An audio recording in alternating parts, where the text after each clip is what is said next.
I finally finished crafting my full set of thunder armor.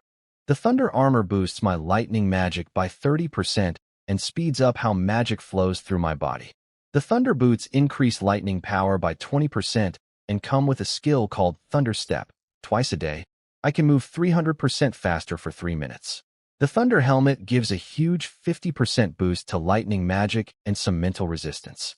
The thunder bracers add 30% lightning power and have a skill called Giant Strength that doubles my physical power for 10 minutes once a day. The thunder belt adds 20% to my magic, and the thunder necklace stores a ton of lightning magic that refills my energy when I run low. With all of it on, I look like a knight straight out of a legend. The only thing missing was a war horse. Since the upcoming tournament lets every class use their full advantages, I decided to buy a mount. I had about 270,000 points saved up from selling weapons, though I hadn't been focused on forging lately, so it wasn't as much as it could have been. I headed to the shop, where Stasi greeted me right away. She noticed my badge had changed to an Earl's crest. I brushed it off, just leveled up accidentally. I asked about mounts, and she told me that as an Earl, I get a 10% discount at their store. She showed me the adult magic beasts first, mostly horse types. A lot of them seemed drawn to me, probably sensing my strength. After looking around, one caught my eye, a silver-haired horse with a blue tuft on its head. Stasi explained it was a thunder war horse, still not fully grown. Currently a Tier 3 beast that could reach Tier 4 as an adult, maybe even Tier 5 if it's talented. It matched my lightning element perfectly. The price was 50,000 points, or 45,000 with my discount. I checked out other beasts and some magic beast eggs too, but nothing beat the Thunder Warhorse, so I bought it. The horse stood over 4 meters tall, and it wasn't even fully grown yet. When I jumped on its back, it immediately tried to throw me off, bucking wildly. A normal person would have had their bones shattered just from the shaking, but I held the reins tight and stayed on. It bolted across the open field, but the space was big enough that we didn't crash into anything. Stasi just watched and smiled, clearly used to seeing this. These beasts only respect the strong. You have to prove yourself to earn their loyalty. I grabbed the reins and pulled hard. The Thunder Warhorse, which had been charging wildly just a second ago, stopped dead in its tracks. I could see every muscle in its body straining to keep moving forward, but my strength held it completely still. After all the training I'd been doing, my stats had gone up a lot. Honestly, if I fought that hell demon wolf again, I could beat it to death with my bare fists. Then I squeezed my legs around its sides.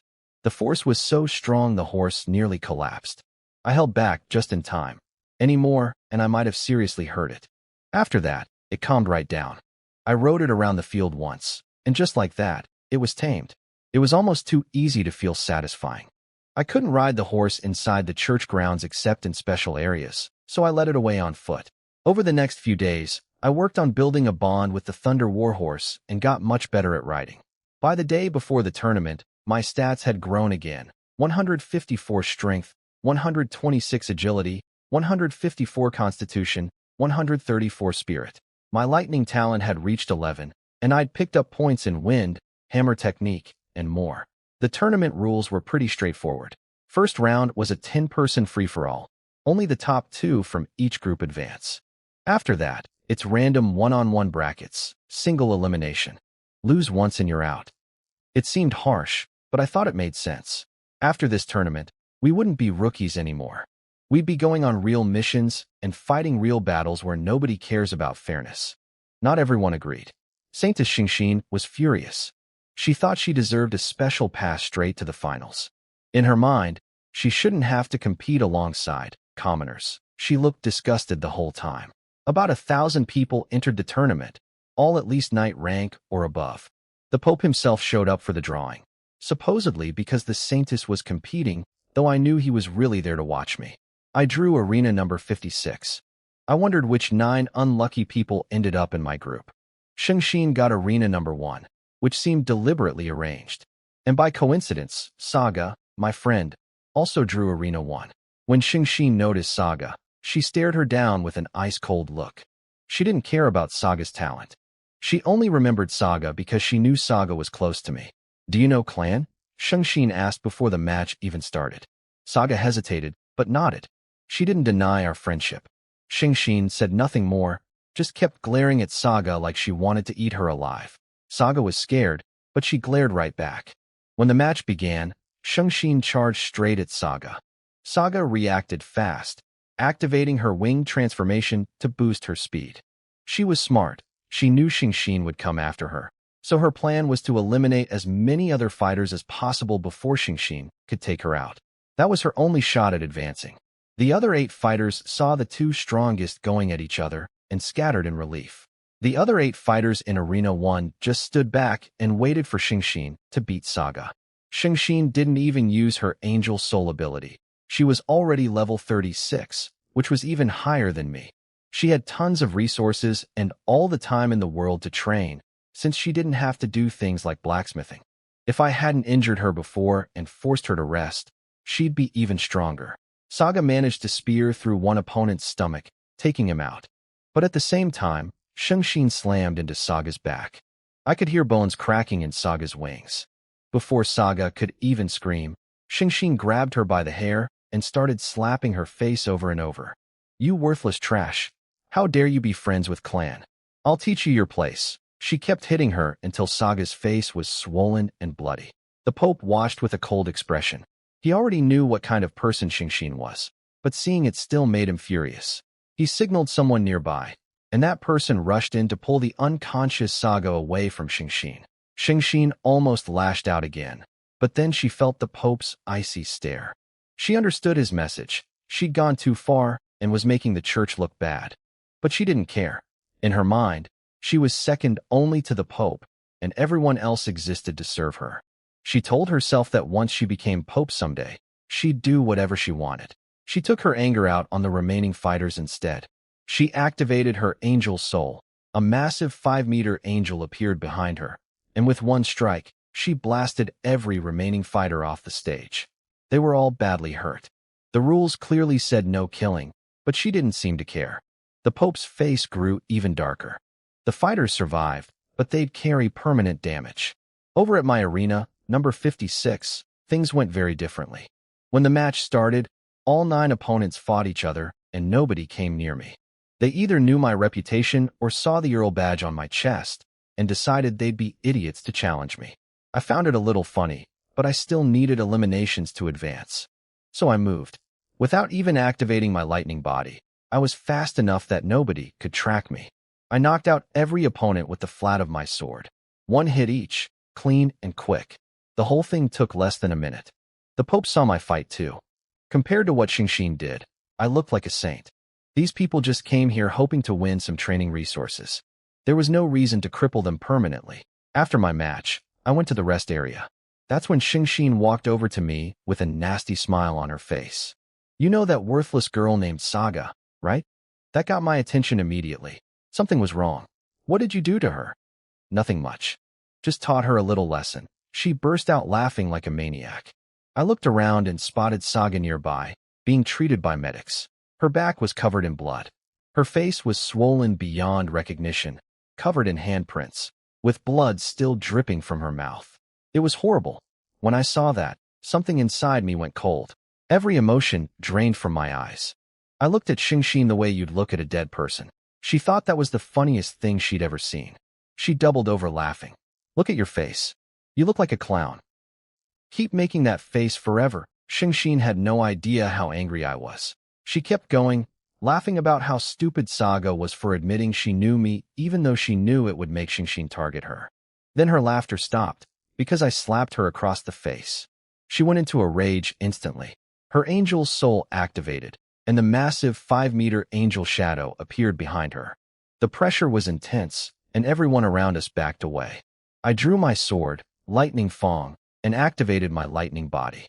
We were about to fight right there, but then the Pope appeared between us. His magic was soft but overwhelming. It locked both of us in place immediately. Neither of us could keep fighting in front of him. "You think this is a playground? If you want to fight, do it on the stage," he said coldly. Shengxin tried to argue. "He hit me first," but the Pope cut her off. "I said this ends now." He walked away without another word. Shengxin was furious. She thought the Pope was being unfair, clearly taking my side. And honestly, she wasn't wrong. I was the one who actually hit her, so technically I should have been punished. but the Pope let it slide completely. Turns out he actually liked what I did, standing up for a friend, even if it meant breaking the rules. It made him see me as someone with loyalty, the kind of person fit to be a future Pope candidate. The free-for-all rounds wrapped up in about 3 hours. The top 200 advanced. Saga could have made it. She'd taken out one opponent before Xingxin attacked her, but her injuries were too serious to continue. Winnie and Gato both made it through with some luck. For the second round, I drew number 72. When I stepped onto the stage, my opponent immediately shouted, "I surrender." I looked at him, a bit helpless, but he was firm about it. He knew he had no chance. The same thing happened to Xingxin. Her opponents were too scared to fight her after what she'd done. Through the rounds of 100, then 50, then 25, every one of my opponents surrendered without fighting. Same for Xingxin. Finally, at the top 25 round, I actually got an opponent who didn't quit, Cilia. She glared at me and said, "I told you we'd meet again. This time I'll beat you." I stared at her, genuinely confused. Who was this person? She realized I'd completely forgotten her and lost her temper. The second the match started, she charged at me and swung her sword. It was a clean, smooth strike. I casually swung back. Her sword flew out of her hands, and her arms were shaking from the impact. I put my blade to her neck. "Do you see the gap between us now?" She went silent, then dropped to her knees. I surrender. Then came the top 13 round, and I saw my next opponent, Xingxin. When she saw it was me, her eyes lit up with fire. She'd been waiting for this. We stepped onto the stage and drew everyone's attention. People in the crowd were whispering. Most of them were hoping I'd win, not because I was amazing, but because Xingxin was so hated. Her cruelty was well known, and almost nobody in the church liked her. The Pope heard it all and was pleased. The more the people supported me over her, the easier it would be to put me in a leadership position someday. The referees saw that we were both ready. Begin. The moment the match started, Xingxin activated her angel soul. The massive 5-meter angel appeared behind her. She wasn't going to underestimate me this time. She'd learned that lesson from when I caught her off guard before. I went all out too.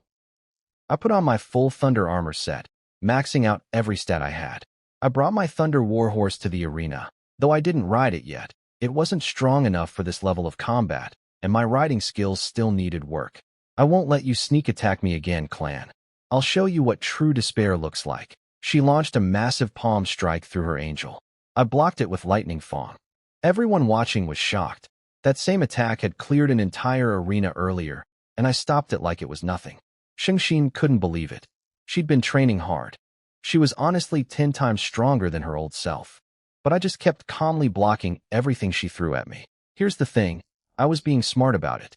I only used basic attacks to defend, barely spending any magic power. Meanwhile, she was burning through her magic every second just to keep the angel's soul active.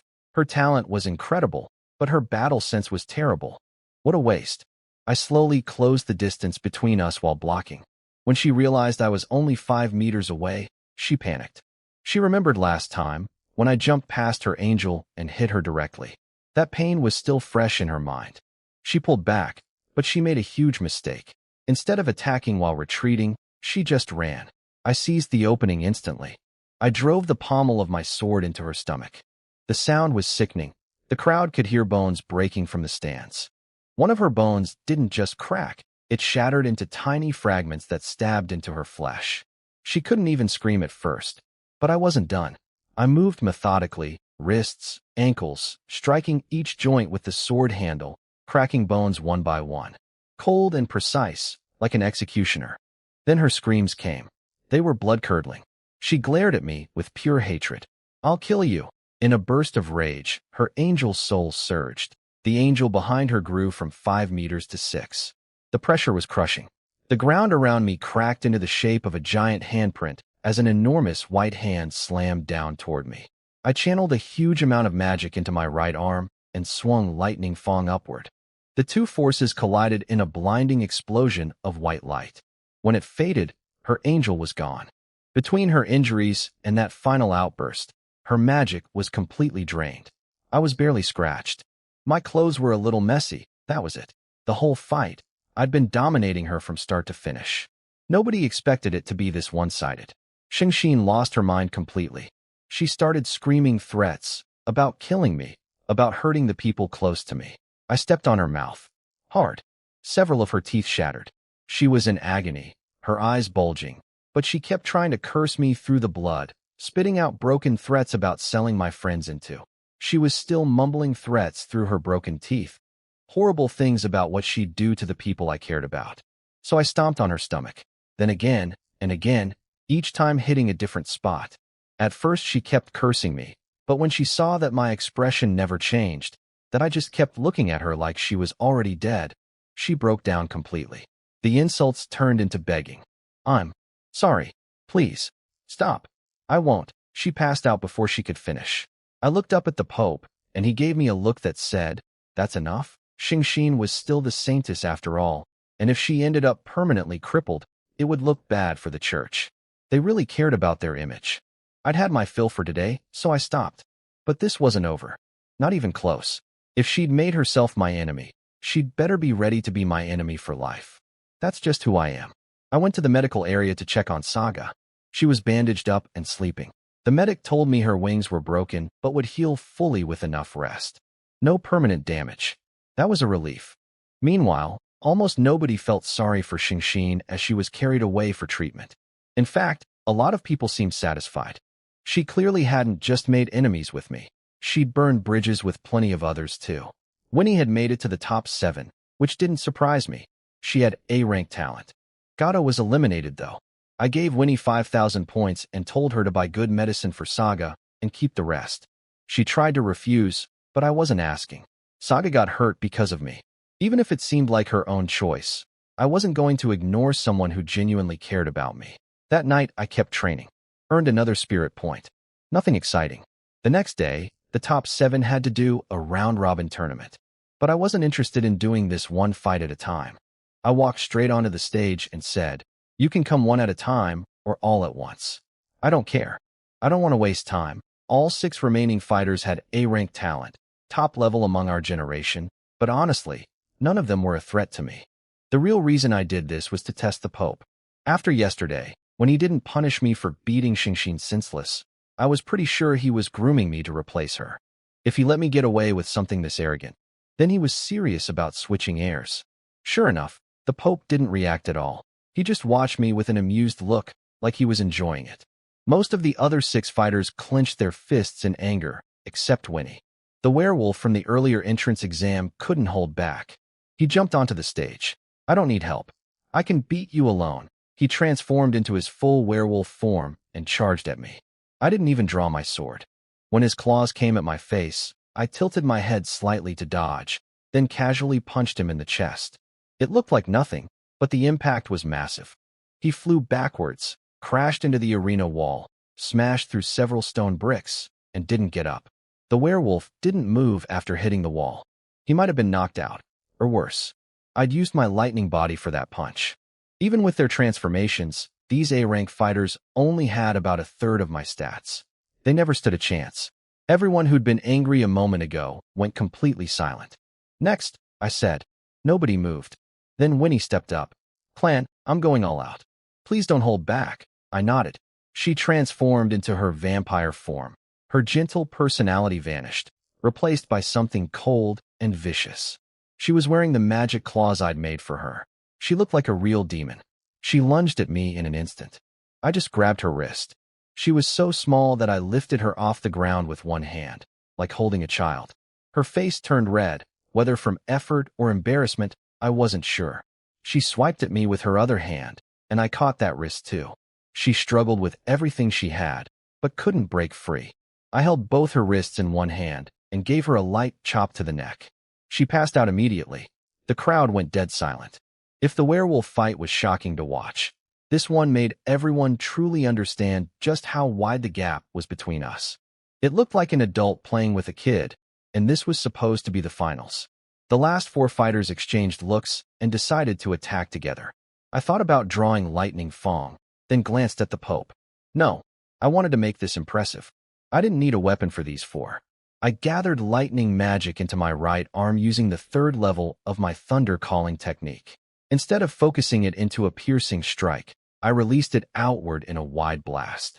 A massive flash of lightning tore across the arena, shattering the reinforced stone floor. All 4 fighters were engulfed and sent flying. When they landed, their eyes were rolled back, their bodies slightly charred and smoking. It looked terrible, but the injuries weren't serious. They'd recover with some rest.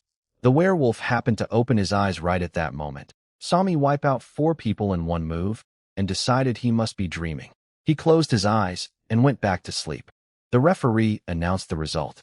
The champion of this tournament is Clan Garza. For a moment, everything around me went quiet. The crowd was screaming, but I was lost in my own world. I was the center of everything. I'd felt this before, but never this strongly. On that stage, I was untouchable. Everything went my way. It was like tasting real power, rich and intoxicating. Just one taste, and I was already hooked. If I wanted to control everything, to make the world bend to my will, I needed to get even stronger. Winning first place didn't make me relax. It lit a fire inside me. The Pope appeared beside me. Congratulations, clan. You defeated every opponent and earned your place as the undisputed #1 among this year's recruits. Strong opponents? I thought to myself. I didn't feel like I'd faced any. The Saintus?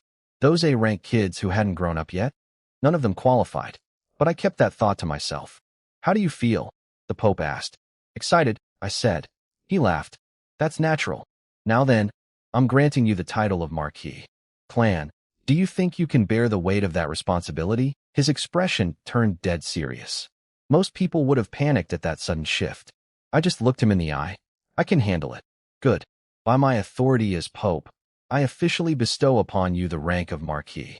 From today, you will fight for fairness at the King's Academy. Fairness, I repeated in my head. Interesting choice of words. Yes, I will fight for justice in this world, I said, playing along. The Pope couldn't have been more pleased. After the ceremony, in front of everyone, the message was clear. Things in the church were about to change. Xingxin was still the saintess in name, but everyone knew she was cruel, violent, and treated friend and foe alike, like garbage. After the ceremony, people started comparing me and Xingxin. I crushed her in the tournament, and our personalities couldn't be more different. I was loyal to my friends and ruthless to my enemies, while she was cruel to everyone. A lot of people quietly figured out which side they should be on. A crowd swarmed me, all wanting to introduce themselves. Before I could turn them away, a man in his 30s walked over. Everyone immediately stepped aside for him. I noticed why right away. He wore a Duke's badge on his chest. Marquis Clan, I'm Duke Charles. I'm hosting a birthday banquet tomorrow evening. Would you honor me with your presence? He was very polite. I didn't want to make an enemy of a duke, so I agreed. He smiled and left, satisfied. Everyone else was shocked. A duke publicly inviting me was basically him picking my side. That was a big deal. The gap from Marquis to Duke was the hardest step of all. There were no shortcuts. You had to earn it through real achievements on the battlefield. More people tried to introduce themselves, but I was done. I'm tired and need to rest. I'll be at Duke Charles's banquet tomorrow. We can talk then. Most of them looked disappointed since they didn't have the status to attend that kind of event, but nobody dared push it. As the crowd thinned, one young man in his 20s still approached. He was a viscount. Bold move after what I'd just said, which meant he either had something genuinely useful to offer, or he was an idiot. You don't make it to viscount by being stupid. You have 1 minute, I told him. Thank you, Lord Clan. I'm Robinson Zachary. I'm a merchant who deals in ores and gemstones. I can supply rare stones and forging materials. I thought you might be interested. He had my attention immediately. I always needed high-quality materials. The Blacksmith Guild had good supplies, but there could always be shortages. Having a personal connection like Robinson would be invaluable for getting rare metals when I needed them. You're right. I am interested. He gave me his business card. His shop was in the alley across from the treasure pavilion. I pocketed it and headed home. When I got there, a bunch of people were waiting outside my door. Quinn, Master Gugong, Kono, Sophia, and others. They were there to celebrate. I gave them a smile and, for once, didn't train that night. We had a proper feast together. Everyone got a little drunk and kept saying the future belonged to me. It was a good evening. I didn't send everyone home until midnight. Then the system gave me another charisma point. Again, I walked to the mirror and looked at myself in the firelight. Fair skin, sharp peach blossom eyes that made people's hearts race, a well-shaped nose, nicely curved lips. I really couldn't find a single flaw on this face. I shook it off and went straight to training. The next day, I realized I needed to dress properly for the Duke's banquet. I had talent and strength, but showing up looking like a beggar would be disrespectful to the host. That's just basic manners. I went to the treasure pavilion. Stassi spotted me right away, and her eyes went wide when she saw the marquee badge on my chest. She'd heard the rumors, but couldn't believe it was real. I jumped from Viscount to Marquis in no time at all. Lord Clan, what can I help you with today? I need a formal suit. I'm attending a banquet tonight. Right this way, please. Normally someone at my level would have a custom-tailored suit, but since the banquet was tonight, there wasn't time for that. I just grabbed a black formal outfit off the rack and tried it on. When I came out of the changing room, Stassi froze. The suit was nothing special on its own, but on me it looked completely different. It showed off my tall, lean build perfectly. She couldn't speak for a good 5 seconds. I tried on a few more outfits. Every color, every style looked good on me. Stassi looked like she was watching a fashion show. I told her to wrap up several sets. The total came to 1,300 points after my marquee discount of 13% off. I was actually surprised, not because it was expensive, but because it was cheap. The designs and craftsmanship were solid. Stassi explained that no matter how well-made clothes are, they're still just fabric. Adding gems is what drives the price up. This world was practical like that. I liked it. I trained until evening, then rode my Thunder Warhorse to Duke Charles's mansion in Holy Light City. Unlike my place inside the church, his estate was in the city proper. As a marquis now, I could buy my own house outside the church too if I wanted, though the church would always keep a marquis suite reserved for me. The church buildings themselves were actually incredible, built over 15 years by over 1,000 people with space magic. Every room was 10 to 100 times bigger on the inside than it looked from outside. They were still expanding, even underground. The whole place was truly legendary. At the Duke's gate, the guard asked my name. When I said, Clan Garza, he nearly jumped. Apparently the Duke had specifically told them to treat me well when I arrived. He led me inside personally, and my horse was taken to a rest area. Inside the banquet hall, I was already the topic of conversation before I even showed up. Groups of noble women were talking about how handsome I was at the tournament. Other nobles were discussing how Duke Charles had personally invited me. Everyone wanted a chance to meet me. Nobody dared talk about both me and the Saintess in the same breath, though. Even if she lost her title someday, she still had S-rank talent. Nobody wanted to risk being caught bad-mouthing her. When the guard announced my arrival, Lord Clan Garza, every eye in the room turned to me. I couldn't blame them. My reputation had been building fast. The once-in-a-century forging genius, champion of both the rookie tournament and the martial arts tournament, 10-win streak in the arena, and beating the Saintess 3 times without serious punishment from the Pope. When people got a good look at me, they were impressed. I'd actually cleaned up properly tonight. I wasn't the most impossibly handsome man alive, but I was well above most people in this room.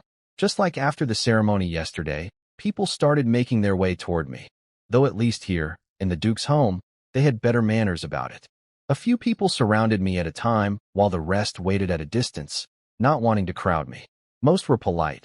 They introduced themselves, told me what business they were in, and offered help if I ever needed it. I actually found several useful contacts before Duke Charles even appeared. Some people clearly didn't like me being there, but nobody was going to cause trouble at the Duke's banquet. The noble women who'd been gossiping about me earlier were stuck at the back, fuming. They were annoyed that all these men kept lining up ahead of them. Then a woman who immediately commanded attention walked right past them. The noble women's faces turned sour, but they didn't dare say a word because of who she was. Everyone around her stepped aside. She came straight up to me. Marquis Clan, hello? I'm Marquis Katrin Teresa. I looked at her properly. She appeared to be around 25 or 26. Being a marquis at that age was genuinely impressive, and she had the looks to match her rank. She was strikingly beautiful. Fox-like eyes, a heart-shaped face, chestnut waves, a tiny straight nose, a slim waist, and a figure that was making several men nearby swallow hard. I nodded slightly out of respect. Lady Katrin, hello? My voice stayed completely calm, which seemed to surprise her a little. She told me later that every man she'd ever met either fell apart around her or tried too hard to act composed. She was studying me, trying to figure out which type I was. After she stared at me for a while without talking, I asked, Lady Katrin, Is there something you needed from me? That caught her off guard. Apparently, people usually scrambled to make conversation with her. Nobody just asked her what she wanted. Nothing special. I just wanted to meet the young Marquis. Would you like to chat somewhere quieter? Of course, she was a fellow Marquis, and until Duke Charles came out, giving her some respect was the right move. I'd also learned from talking to the other nobles that everyone at Viscount rank and above had side businesses. I was curious what hers was. We walked to a quieter corner. On the way, I noticed a red rose tattoo on the back of her hand. I'd seen similar tattoos on women in certain professions inside the church. I had a guess, but it would have been rude to say it. She saved me the trouble. I'm the owner of every brothel in the city. I coughed. Sorry, that was rude of me. It's fine. Surprise is normal. She smiled like a beautiful devil. But I have another business too. Very few people know about it. Want to hear? What kind of business? Come closer. This is a secret. I hesitated, then leaned in.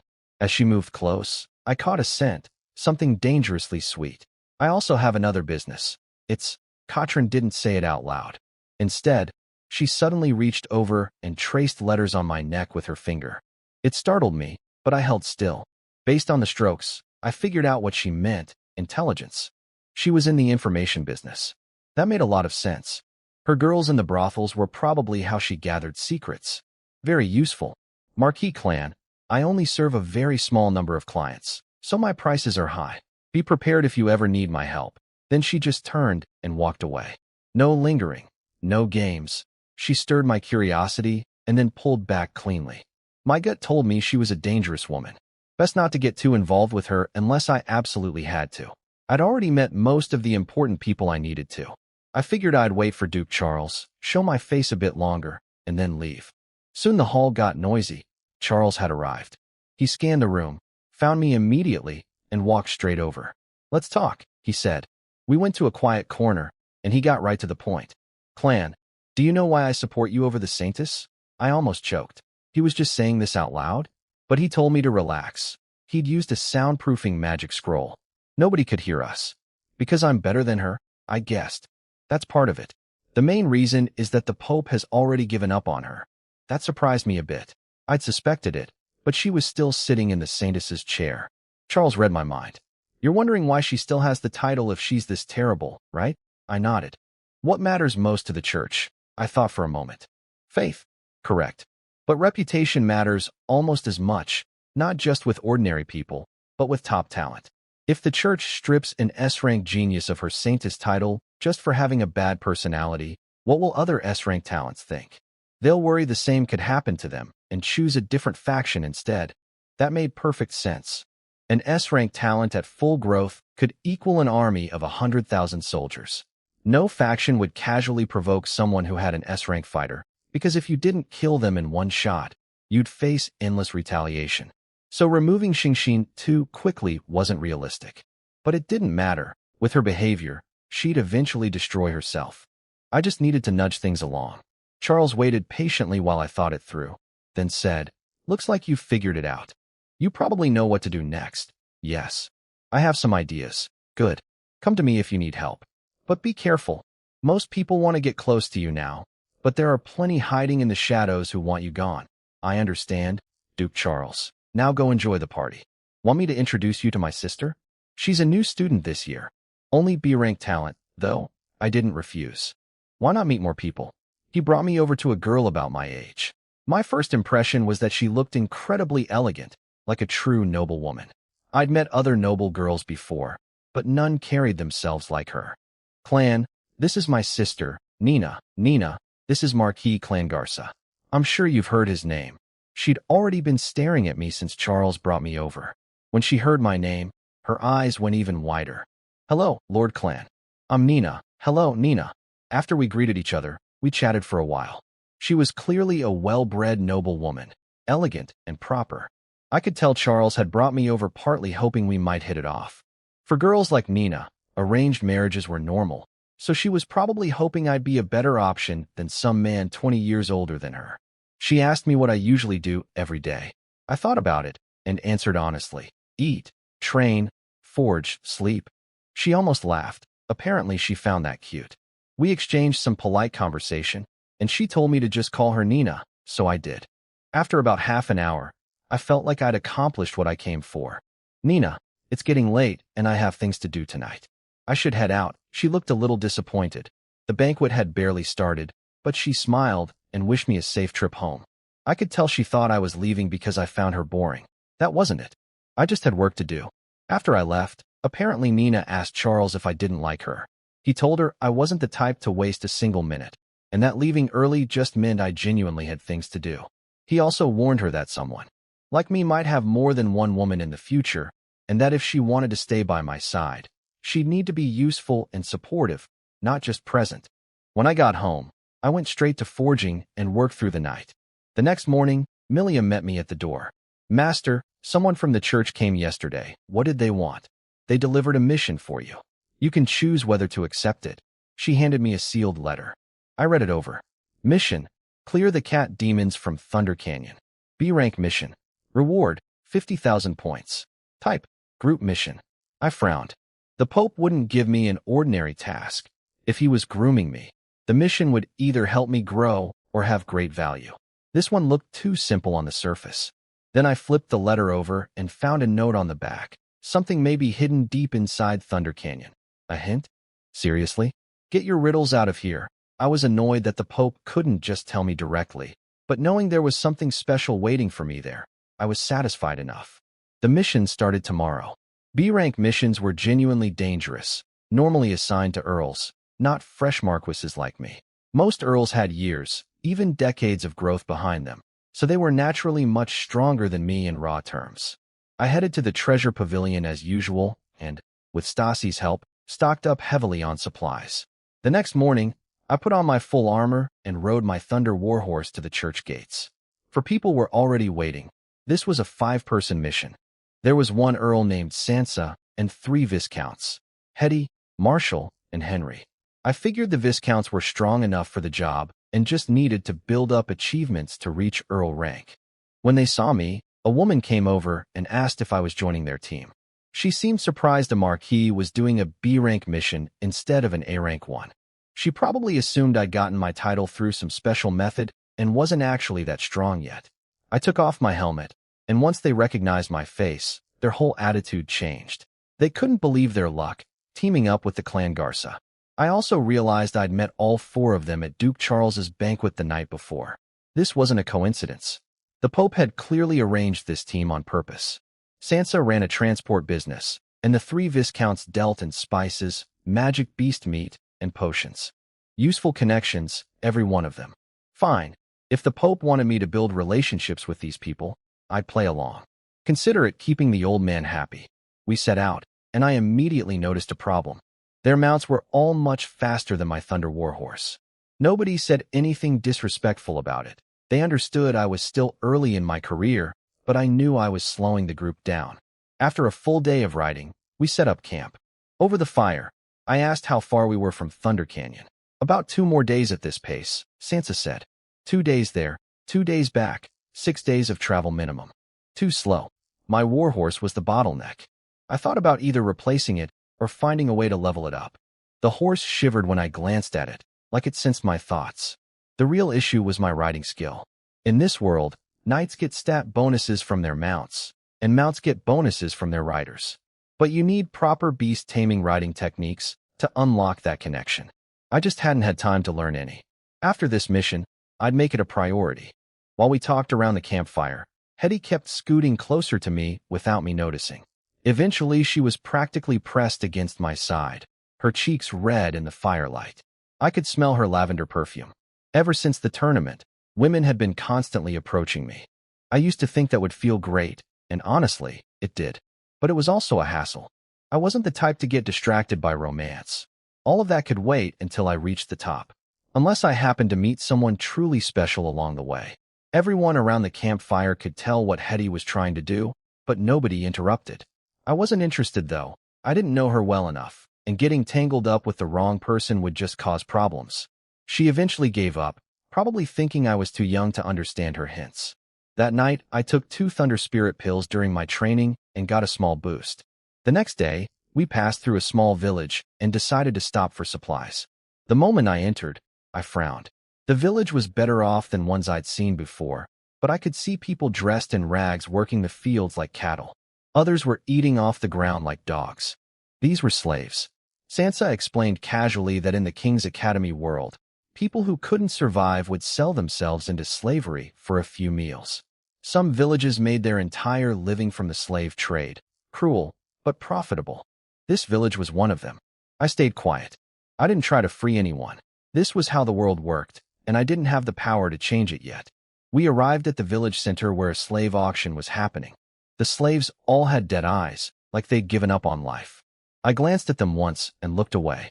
The village chief rushed over, clearly terrified. Apparently nobles sometimes killed villagers on a whim, and there was nothing anyone could do about it. Sansa told him we just needed food and water. He hurried off to prepare supplies and came back with fruit wine, food, water, and a small chest of silver coins. Sansa pushed the silver away. We're from the church. We don't take these. She paid with gold coins instead. I like that. A few children were peeking at us from behind a wall. After we made eye contact, I pulled out a whip from somewhere and tugged it like I was about to use it. The kids burst into tears and ran. Behind my helmet, I was grinning. Scaring kids was fun. Sansa caught my expression and couldn't help laughing. I suspected Sansa had taken us through this village on purpose, to show me the real world outside the academy. But I'd already lived that life. I knew exactly how ugly things could be. On the third afternoon, we finally reached the outer edge of Thunder Canyon. Sansa suggested we camp outside for the night since the canyon was too dangerous after dark. That made sense, so I agreed. The next morning, we entered the canyon. Our mission was to kill at least 100 cat demons and bring back their hearts and teeth. Before we even went all the way in, I could already feel the thick lightning element magic in the air. This place was perfect for me, and it made me even more curious. What was the Pope hinting at? What treasure was hiding deep inside Thunder Canyon? The moment we entered Thunder Canyon, a bolt of lightning struck the ground right in front of us. I swallowed hard. This place was more dangerous than I'd expected.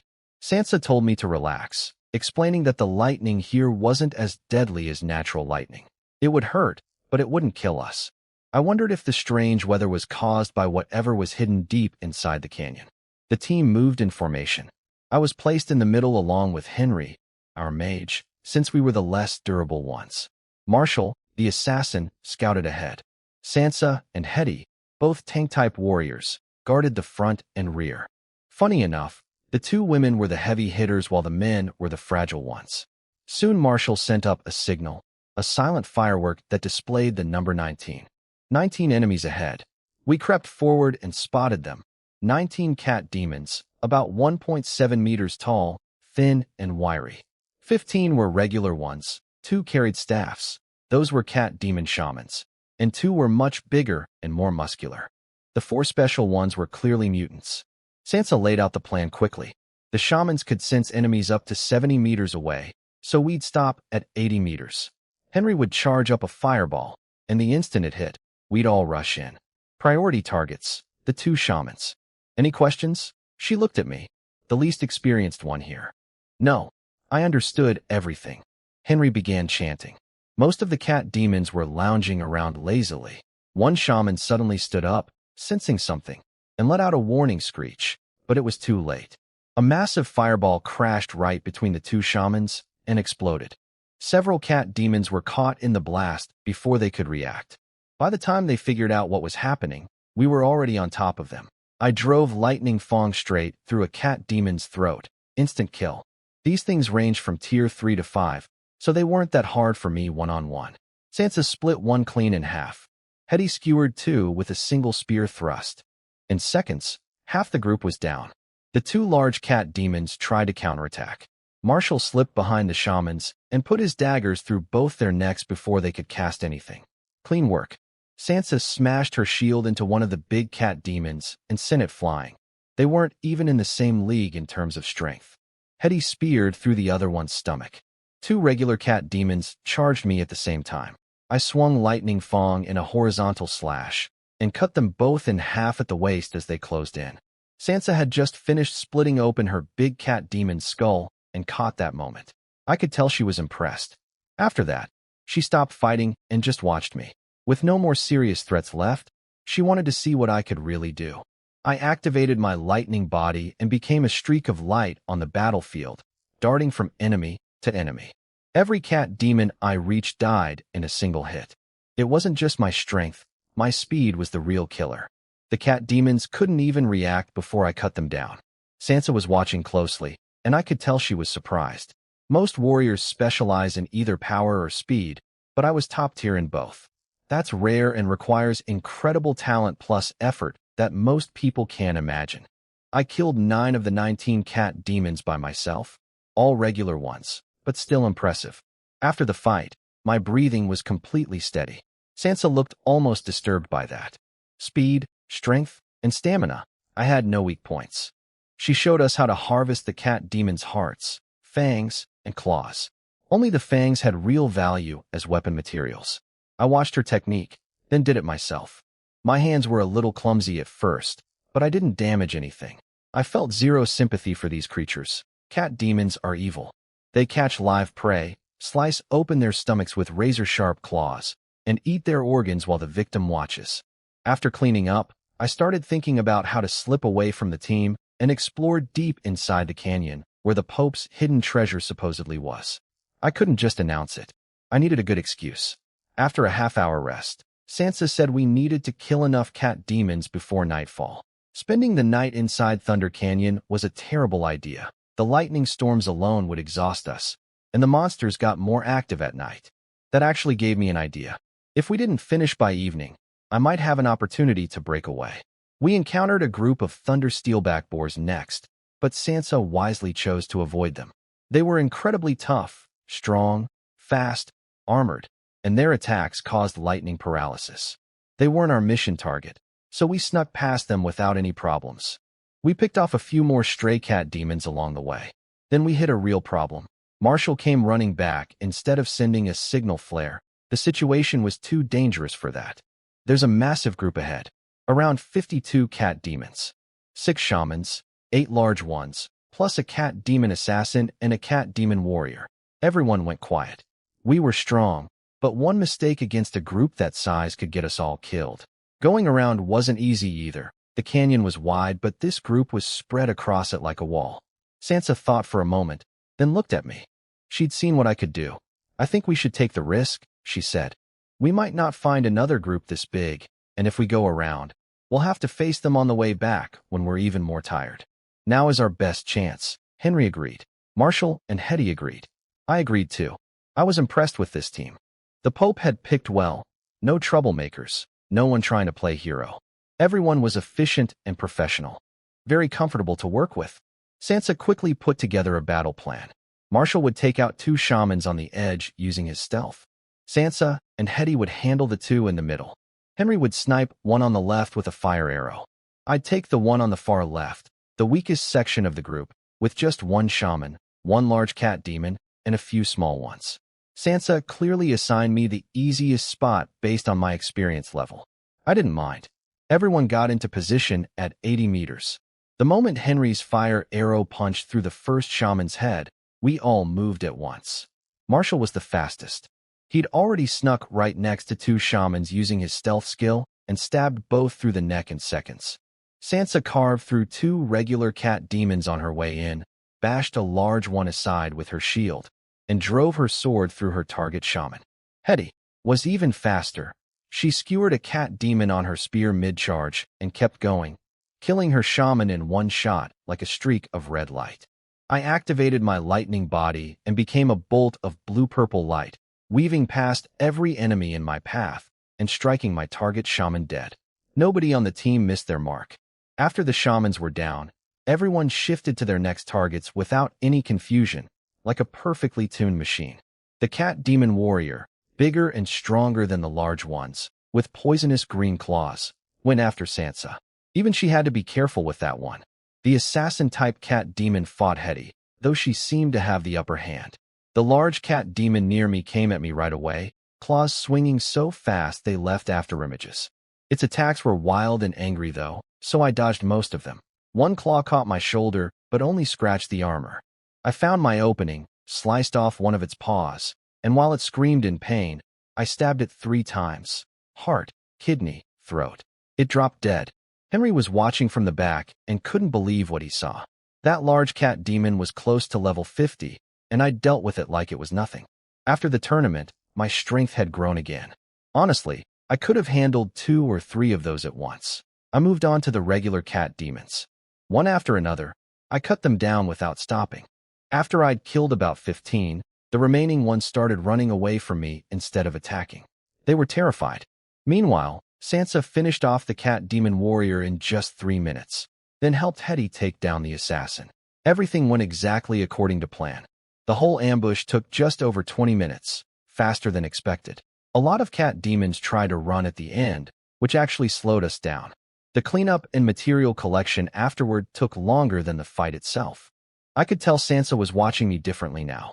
She'd expected me to be a burden because of my age and level, but after seeing me in action, the whole team finally accepted me as an equal. They stopped giving me the easy jobs. By noon, we'd finished collecting everything. We ate a quick meal, but skipped the cat demon meat. It's tough, slightly toxic, and not worth the trouble without proper preparation. We pushed forward for 3 more hours after that, but didn't encounter a single group of monsters. The sun was going down, and in the canyon, darkness comes fast. Looks like we're spending the night in here, Sansa said. Nobody was happy about it, but there was no choice. We found a natural rock wall with a gap underneath, big enough for all of us to squeeze into. As Sansa was about to settle in, I thrust my sword past her face. She didn't flinch. When I pulled Lightning Fang back, a rock-colored venomous snake was skewered on the blade. We found 2 more inside and killed them before finally settling down. Once it was fully dark, I knew it was time to move. I stood up. "Where are you going?" someone asked. "Just checking outside. Need to collect some things." Sansa looked at me for a moment. "Need someone to come with you?" "No." "All right. Hope you're back by morning." Marshall wanted to follow me, but Sansa stopped him. They were all smart enough to realize I had another reason for being here beyond the cat demon mission, but they knew better than to ask. I'd figured out by now that the Pope must have briefed Sansa ahead of time. He'd arranged these teammates knowing I'd need to leave the group. Sansa had probably been told not to stop me. I could have been more open about it, but since not everyone on the team seemed to be in on it, leaving quietly was the better choice. Still, I didn't fully trust them. I'd planted scented pouches on everyone without them noticing. If anyone followed me, I'd know immediately. Sansa apparently found hers and just smiled at it. Smart woman. Once I was alone in the canyon, things got serious. It was pitch black, absolutely no light anywhere. I pulled out a potion called Beast Eye Liquid and drank it. For the next 3 hours, I'd be able to see in the dark like a monster. The downsides were that it tasted absolutely horrible and made you irritable. I popped a candy in my mouth and chugged water, but the awful taste barely faded. My vision shifted. Everything that had been pure darkness became clear and visible. It took a moment to adjust to the strange perspective, but I could see now. Time to find out what was hiding in the depths of Thunder Canyon. The Beast Eye potion was doing a number on me. I felt nauseous, dizzy, hot, and weirdly aggressive. I heard 2 beasts tearing each other apart nearby, and had to fight the urge to jump in and join them. I kept moving. I realized the canyon was much bigger than I thought, so I started running along the edges to cover ground faster. Most monster territories I could blow past before they reacted. One rock bear wasn't so forgiving though. I barely passed through its territory, and it chased me for a solid half hour before finally stopping at the border of a cat demon territory. The bear stared at the cat demons. The cat demons stared at the bear. And while they were busy sizing each other up, I disappeared into the distance. The deeper I went, the stronger the lightning energy became. Being a lightning user myself was the only reason I could handle it. The monsters grew fewer and fewer until eventually there were none at all. I figured either something incredibly powerful lived at the bottom and scared everything away, or the environment was just too harsh for normal creatures. Then I thought about it more carefully. If the Pope really wanted me as his successor, he wouldn't send me somewhere to die. So there probably wasn't some unstoppable beast down here. It was just the harsh environment keeping things away. I pushed forward. The lightning element was so dense now that tiny arcs of electricity were crackling in the air constantly. I got struck by lightning once, but my armor absorbed it completely. Just past midnight, I reached the deepest part of the canyon. There was a massive dark pool of water. Looking at it gave me chills. I kept imagining a giant snake bursting out and swallowing me whole. I wasn't about to jump in blindly. I threw a stone into the water and hid behind a boulder, suppressing my presence completely. Nothing happened. I tried again, and again, with bigger rocks each time. A bolt of lightning lit up the whole area white, and the pool stayed perfectly still, eerily calm, like nothing lived in it at all.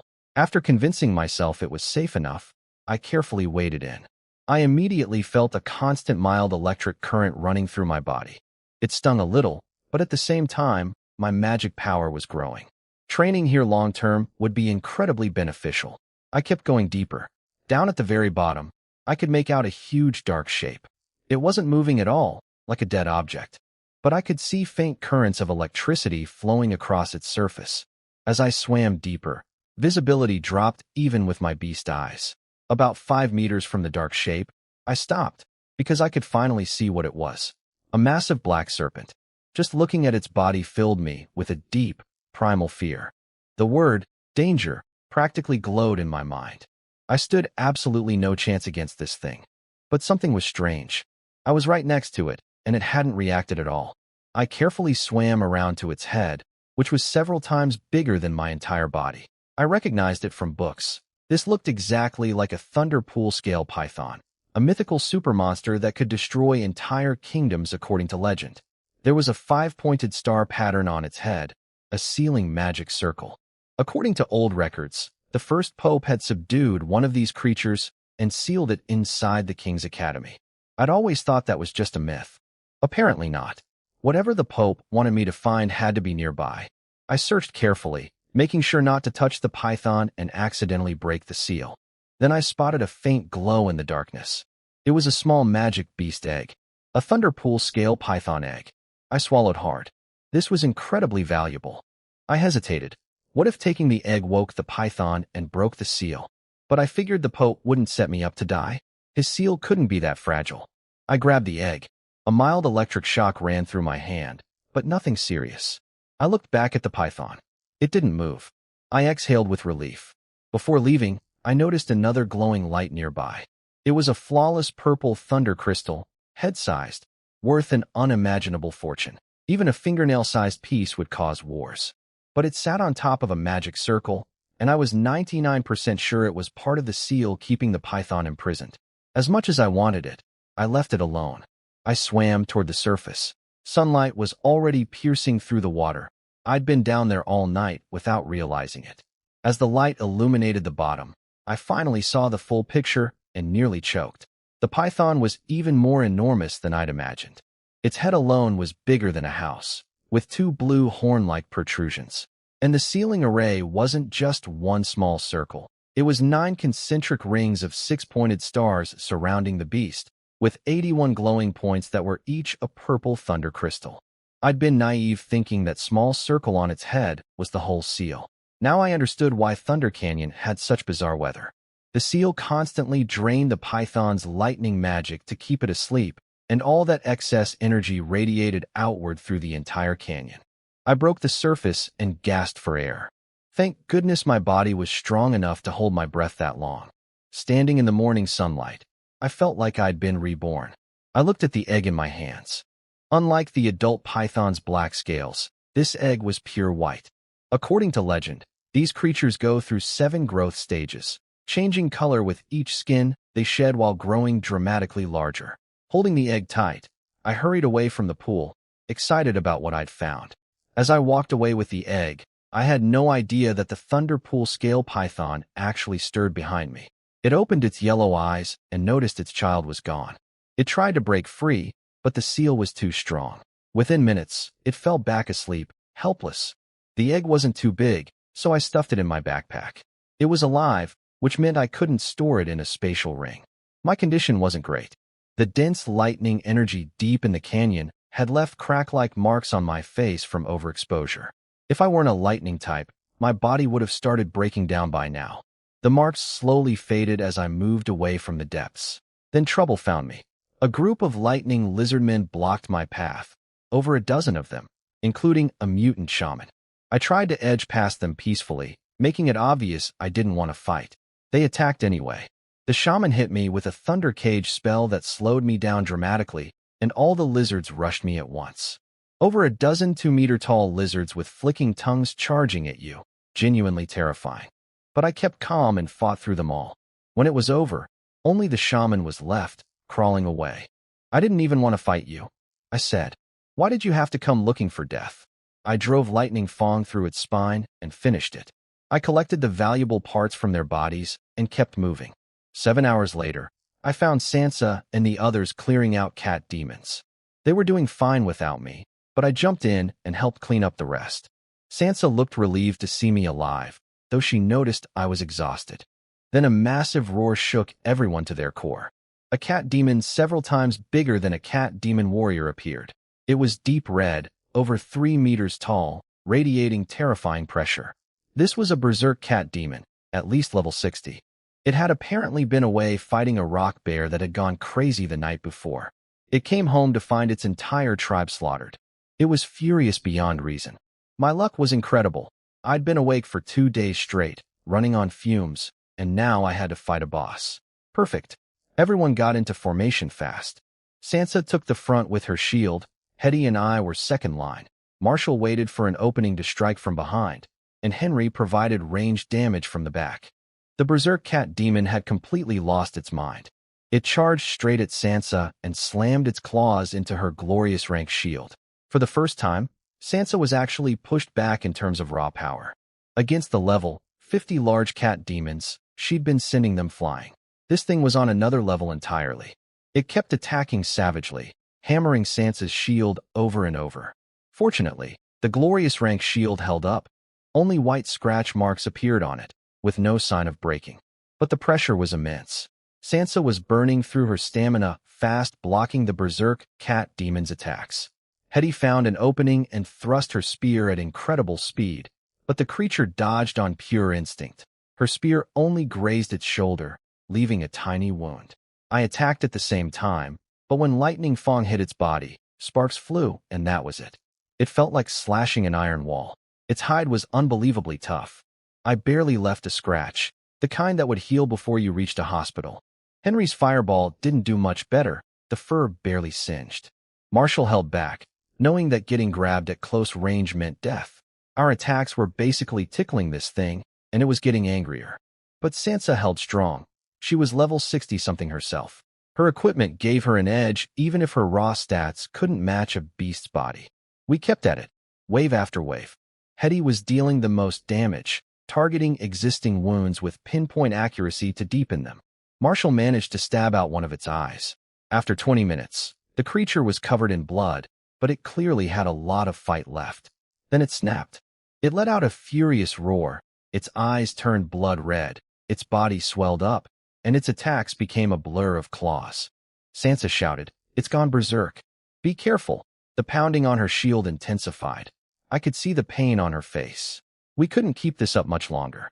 She pulled out a potion and drank it. Her stats visibly jumped and her breathing steadied. Fair enough, in a life-or-death fight, you use whatever you've got. I popped a strength pill too. Hot energy surged through me, and my attacks started leaving bigger cuts. But the beast didn't care anymore. In berserk mode, it had lost all sense of pain and become a pure killing machine with maxed-out combat instincts. Then disaster struck. Hetty drove her spear deep into the creature's chest, almost punching through entirely. But at the same moment, its claws raked across her chest. She was sent flying. 3 deep gashes ran from her chest to her stomach, cutting down to bone. If she hadn't been wearing armor, she'd have died instantly. She managed to drink a high-grade healing potion before passing out, which slowed the bleeding. Losing her hurt our damage output badly, but nobody panicked. We all knew that breaking formation would only make things worse. Marshall appeared behind the beast and drove his dagger into its lower back. It swiped backward, and just as it was about to catch him the same way it got Hetty, he vanished. Teleportation, his talent skill.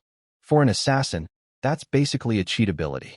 And his version had no usage limit, only costing magic power based on distance and weight. He could teleport about 10 times before running dry. Despite being down a member, we held it together. Everyone here was genuinely talented. Sansa's A-rank talent, growing stronger, increased her power the longer a fight lasted, up to 300% at maximum. Once it maxed out, She could summon a battle soul projection that massively boosted her range and combat power. Sansa's talent needed 3 full hours of fighting to reach maximum power. That's why it was only rated A rank instead of S. But in large-scale battles, it would be absolutely broken. Henry, our mage, was a powerhouse too. His talent gave him 10 times the magic reserves of a normal mage, so he could keep firing spells almost indefinitely. After Hetty went down, he became our main damage dealer, hammering the same spot on the beast's chest over and over until it was a charred, bleeding mess. Slowly, the berserk cat demon started losing steam. Its movements got sluggish, its eyes began clearing up, the berserk state was wearing off. I saw my chance. I gathered 90% of my remaining magic into one strike and drove lightning fang straight into the wound Henry had been burning open. When I ripped the blade out, the bleeding effect triggered at full power. Blood poured out of the wound like a broken dam. My legs almost gave out. Burning that much magic at once felt awful. 5 minutes later, the creature had fully returned to its senses. It looked at us with bitter, defeated eyes. It hadn't managed to kill a single one of us. Sansa finished it with a sword through the throat. The fight lasted a full hour. Sansa's power had doubled from her talent, but the after effect would leave her weakened for about a day. She sat down gasping. Under her sleeve, her left hand had turned a horrible purple-black. She couldn't lift it at all. Marshall collected the loot while I helped Henry treat Hetty's wounds. We needed to leave the canyon fast. We rode hard, but couldn't make it out before nightfall, so we camped in the same rock crevice as the night before. Then things got worse. Hetty's wounds were infected. The berserk cat demon's claws carried a powerful toxin. Henry's antidote pills only slowed it down. She won't survive the night like this, Henry said, his face grim. We need lightning element herbs, enough quantity or high enough quality to hold until we get back to the academy. I felt responsible. If I hadn't left the team to explore the depths, we wouldn't have been delayed, and Hetty probably never would have faced that monster. This was on me. What kind of herbs? I asked. Henry described them. Lightning herbs have thin, sharp, blade-like leaves that grow on cliff walls. You have to look up to find them. Got it. I'm going. He stopped me and handed me a special potion he'd developed himself. You've been running for 2 days. Normal stamina potions won't work on you anymore. This will restore some energy quickly. You'll feel a bit weak afterward, but no real side effects. I drank it. A cool wave washed through my body and pushed back the exhaustion. It helped. Marshall and I headed out together to search for herbs, while Henry stayed behind to protect Sansa and Hetty. I wasn't going to let Hetty die, not when this was partly my fault. I drank another beast eye potion and gave one to Marshall. We split up to search. I got lucky and found a basic thundergrass pretty quickly, but it was low grade. I kept looking. Eventually, I spotted something much better, a thunder crystal flower, a tier 4 herb growing on the cliff wall. That would make a real difference for Hetty. But I didn't rush in. Hidden near the flower was a thunder shadow snake, perfectly camouflaged against the rock. These snakes have terrifying venom. One bite paralyzes your body, while the poison slowly destroys your organs. Even tier 6 beasts can struggle against their toxin. The trade-off is that snakes are physically weak, no claws, limited attack options. I rested for a moment, steadied my breathing, then threw lightning fang at the snake without warning. It hit. The snake shrieked and charged at me in a blind rage. Instead of dodging, I grabbed it right at the weak spot on its neck and twisted its head off with brute force. Even separated from the body, the head kept snapping at me. I ignored it, climbed the cliff, grabbed the flower and my sword, then took the whole snake carcass back. Tier 4 beast parts have good medicinal value. Back at the crevice, I saw something that hit me hard. Sansa's left arm had turned purple-black under her sleeve. She'd been hiding it. Henry had already found out and was treating her. He said on anyone else, they'd have lost the arm. Her body was strong enough to recover with rest, but she'd been quietly bearing all that pain the whole time. She just laughed it off. I did the most work this time, so I'm taking the biggest share of the reward. I nodded seriously. I wouldn't forget this. I handed the thunder crystal flower and other herbs to Henry. His eyes lit up. This is great. Hetty's condition should stabilize now. But we still need more lightning herbs to ease her pain. I turned to go back out, but Hetty grabbed my arm with her cold, pale hand. Don't.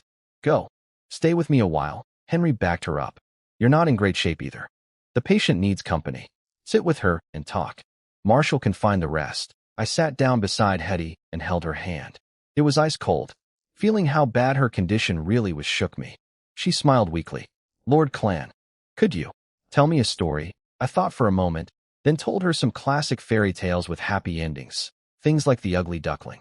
Halfway through, Marshall came back with an armload of herbs, 2 Tier 3 lightning herbs for Tier 2 ones, and a pile of other materials. The man was incredibly efficient. Henry looked them over. More than enough. Go grab a few more for the road. Marshall left again without a word. He didn't ask why I was sitting here resting instead of helping. Good man. Henry explained his plan while working. Lightning herbs have strong purifying properties and are effective against toxins. He'd remove impurities from the lower-grade herbs to make pills and grind the thunder crystal flower into powder to apply directly to Hetty's wounds. He warned it would be extremely painful. I watched Henry work with his flames, carefully stripping impurities from each herb. His hands moved with practiced elegance. There's something captivating about watching a skilled potion maker at work. I could feel Hetty's grip on my hand tightening as the poison spread. Henry finished quickly and ground the thunder crystal flower into powder, then started applying it to her wounds. Hetty's hand clamped down on mine with incredible force. I'd already put a wooden stick in her mouth to bite on. The pain was obviously unbearable. Tears streamed down her face. But Henry didn't slow down. Better to get it over with fast. After about a minute, he finished. 5 minutes later, her grip loosened and her expression slowly relaxed. Henry made the remaining herbs into pills and handed them to me. Feed her 1 pill every 4 hours to keep the poison from spreading. Got it. He looked at the blood vessels in my eyes. Get some sleep. We need you tomorrow. I didn't argue. I lay down next to Hetty, still holding her hand, and closed my eyes. The system woke me after 2 hours with a notification, 1 agility point. Normally 2 hours would fully recharge me, but after everything I'd been through, my body was still exhausted. I looked over at Hetty sleeping peacefully. She was actually quite pretty. Wheat-toned skin turned pale from the illness, soft features, clean face, lovely almond eyes. She looked completely harmless, like someone's little sister. I fed her a pill on schedule. A few monsters came sniffing around during the night, but Marshall and Henry handled them easily. The next morning, we started moving at first light. Everyone was in better shape after resting, but we avoided fights whenever possible. The few monsters we couldn't dodge, Marshall, Henry, and I dealt with quickly. Hetty rode with me since she kept drifting in and out of consciousness. I looked after her the whole way. We left Thunder Canyon by afternoon. Looking back at the constant lightning behind us, it felt like we'd escaped from another world. It took 4 more days to reach the church. We dropped off the wounded, turned in the mission, collected our reward, and I went straight home. Milia opened the door, beaming. Master, you're back. Yeah. I need to rest. I didn't even shower. I just collapsed on my bed. Milia started preparing food. During my absence, the church had been delivering higher quality magic beast meat because of my marquee rank. They'd also notified her that we were moving to a bigger residence. I slept for 10 straight hours. When I woke up, I took a bath. The moment I sank into the water felt like salvation. Then I ate 3 times my usual amount. The premium beast meat was incredible, juicy, rich, packed with magic energy. After eating, I finally felt alive again. Milia told me about the new house. I said we'd move later today, and she ran off excitedly to pack. I checked my stats. Level 37. Strength, 204. Agility, 186. Constitution, 199. Spirit, 185. Every stat had jumped by over 30 points during this trip. The growth was getting ridiculous. I knew my huge stat gains came from absorbing all that lightning energy in the canyon and the constant life or death fighting. Real-world experience really does accelerate growth like nothing else. After Milia packed everything up, we moved to the new residence. It was incredible. A 2-story suite with over 10 rooms, master bedroom, guest rooms, a training room, a forging room, a warehouse, a kitchen, and more. Every room was spacious. Several servants were waiting for us. All attractive young women, of course. The church sure knew what they were doing. Milia immediately got defensive. I kept it simple. From now on, you all follow Milia's orders. Whatever she says, you do. That caught Milia off guard, but she'd get used to it. I had something important to do. absorbed the thunder rage flame. Before, my body was too weak to handle it. Just touching it had caused a violent reaction. But now my constitution was several times stronger and my lightning resistance had improved dramatically. I tested it first without any protection or techniques, just raw contact. The electricity hit me hard, but I could bear it. Good enough. I took the protective pill the guild president had given me, then opened the special glass container. Blue flames erupted out immediately. I activated my thunder calling technique at full power and swallowed the flame into my body. It went wild inside me, burning and paralyzing at the same time. The pill protected my organs while I wrapped the flame in my own magic, wrestling it under control. My face was apparently flickering between blue and red the whole time. Outside, Milia took charge of the new servants, getting the house organized and food prepared. When someone tried to call me for dinner, Milia stopped them. Never disturb the master during training unless it's urgent. She was learning fast. Someone from the church came to say the Pope wanted to see me tomorrow. Milia took the message. 5 hours in, the flame finally started settling down. 9 hours total to fully absorb it. When I was done, I flicked my wrist and blue fire danced across my hand. The Thunder Rage flame, ranked 84th among extraordinary flames, was now mine. I checked my fire talent. Only 3 points. For a moment, I'd been excited about learning a dual lightning fire combat technique. But realistically, I should stick with pure lightning for now. Maybe someday, if my fire talent grew higher. I stepped out of the training room and found Milia waiting by the door. Master, the church sent someone. The Pope wants you to visit him tomorrow. Got it. I figured the Pope wanted to see me about the Thunderpool scale python egg, which was perfect since I didn't know how to tame it anyway. I'd go early tomorrow morning, but tonight I wanted to forge. Then something incredible happened. The system gave me an elemental critical hit. Every single elemental talent went up by 1 point. Even space and time, which I'd never had before. My lightning hit 12, and now I had 1 point each in gold, light, dark, space, and time. The space and time ones were absurd. Those are legendary level talents. I hoped this kind of critical hit would happen more often. I went to the forging room, which had clearly been set up specifically for me. The ceiling could open up, letting me absorb starlight to power the star-plucking furnace. I loaded up the Thunder Rage flame and got to work. The difference was staggering. I coated my purple Thunder Diamond hammer with the blue flame and started refining. The materials never cooled down once throughout the entire process. It was so smooth I lost myself in it. When I snapped back to reality, 4 hours had passed, and I'd created a sword blank refined 11 times, a perfect magic-grade piece. That would have been unthinkable before. The extraordinary flame made forging absurdly efficient. Shaping, polishing, and assembly took just 30 more minutes. I finished before sunrise, had time to bathe and eat breakfast, then headed to the Pope's hall right as the sun came up. The Pope was sitting in his chair, chin resting on one hand, smiling at me. He looked so young it was hard to believe he wasn't my age. You found the Thunderpool scale python egg, I assume? I pulled it out. He seemed surprised I'd actually brought it with me. Why'd you bring it here? Because I need you to tell me how to tame a mythical beast like this, he laughed. Getting bolder every day, aren't you? Creatures at this level can't be tamed normally. You need a blood contract, he explained. Every day for 49 days, I had to drip my blood onto the egg and draw a special contract circle on it. The egg had to stay within 10 meters of me at all times. Eating, sleeping, training, everything. After 49 days, it would hatch, and the creature would see me as its only family. But the bond was built on genuine emotion. If I was insincere, the beast would sense it. It sounded risky, relying on feelings instead of force.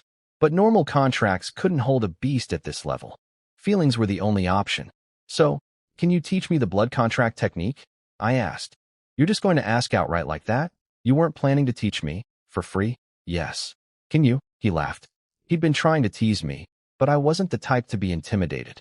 The Pope handed me an old piece of parchment with the blood contract method. Then his expression turned serious.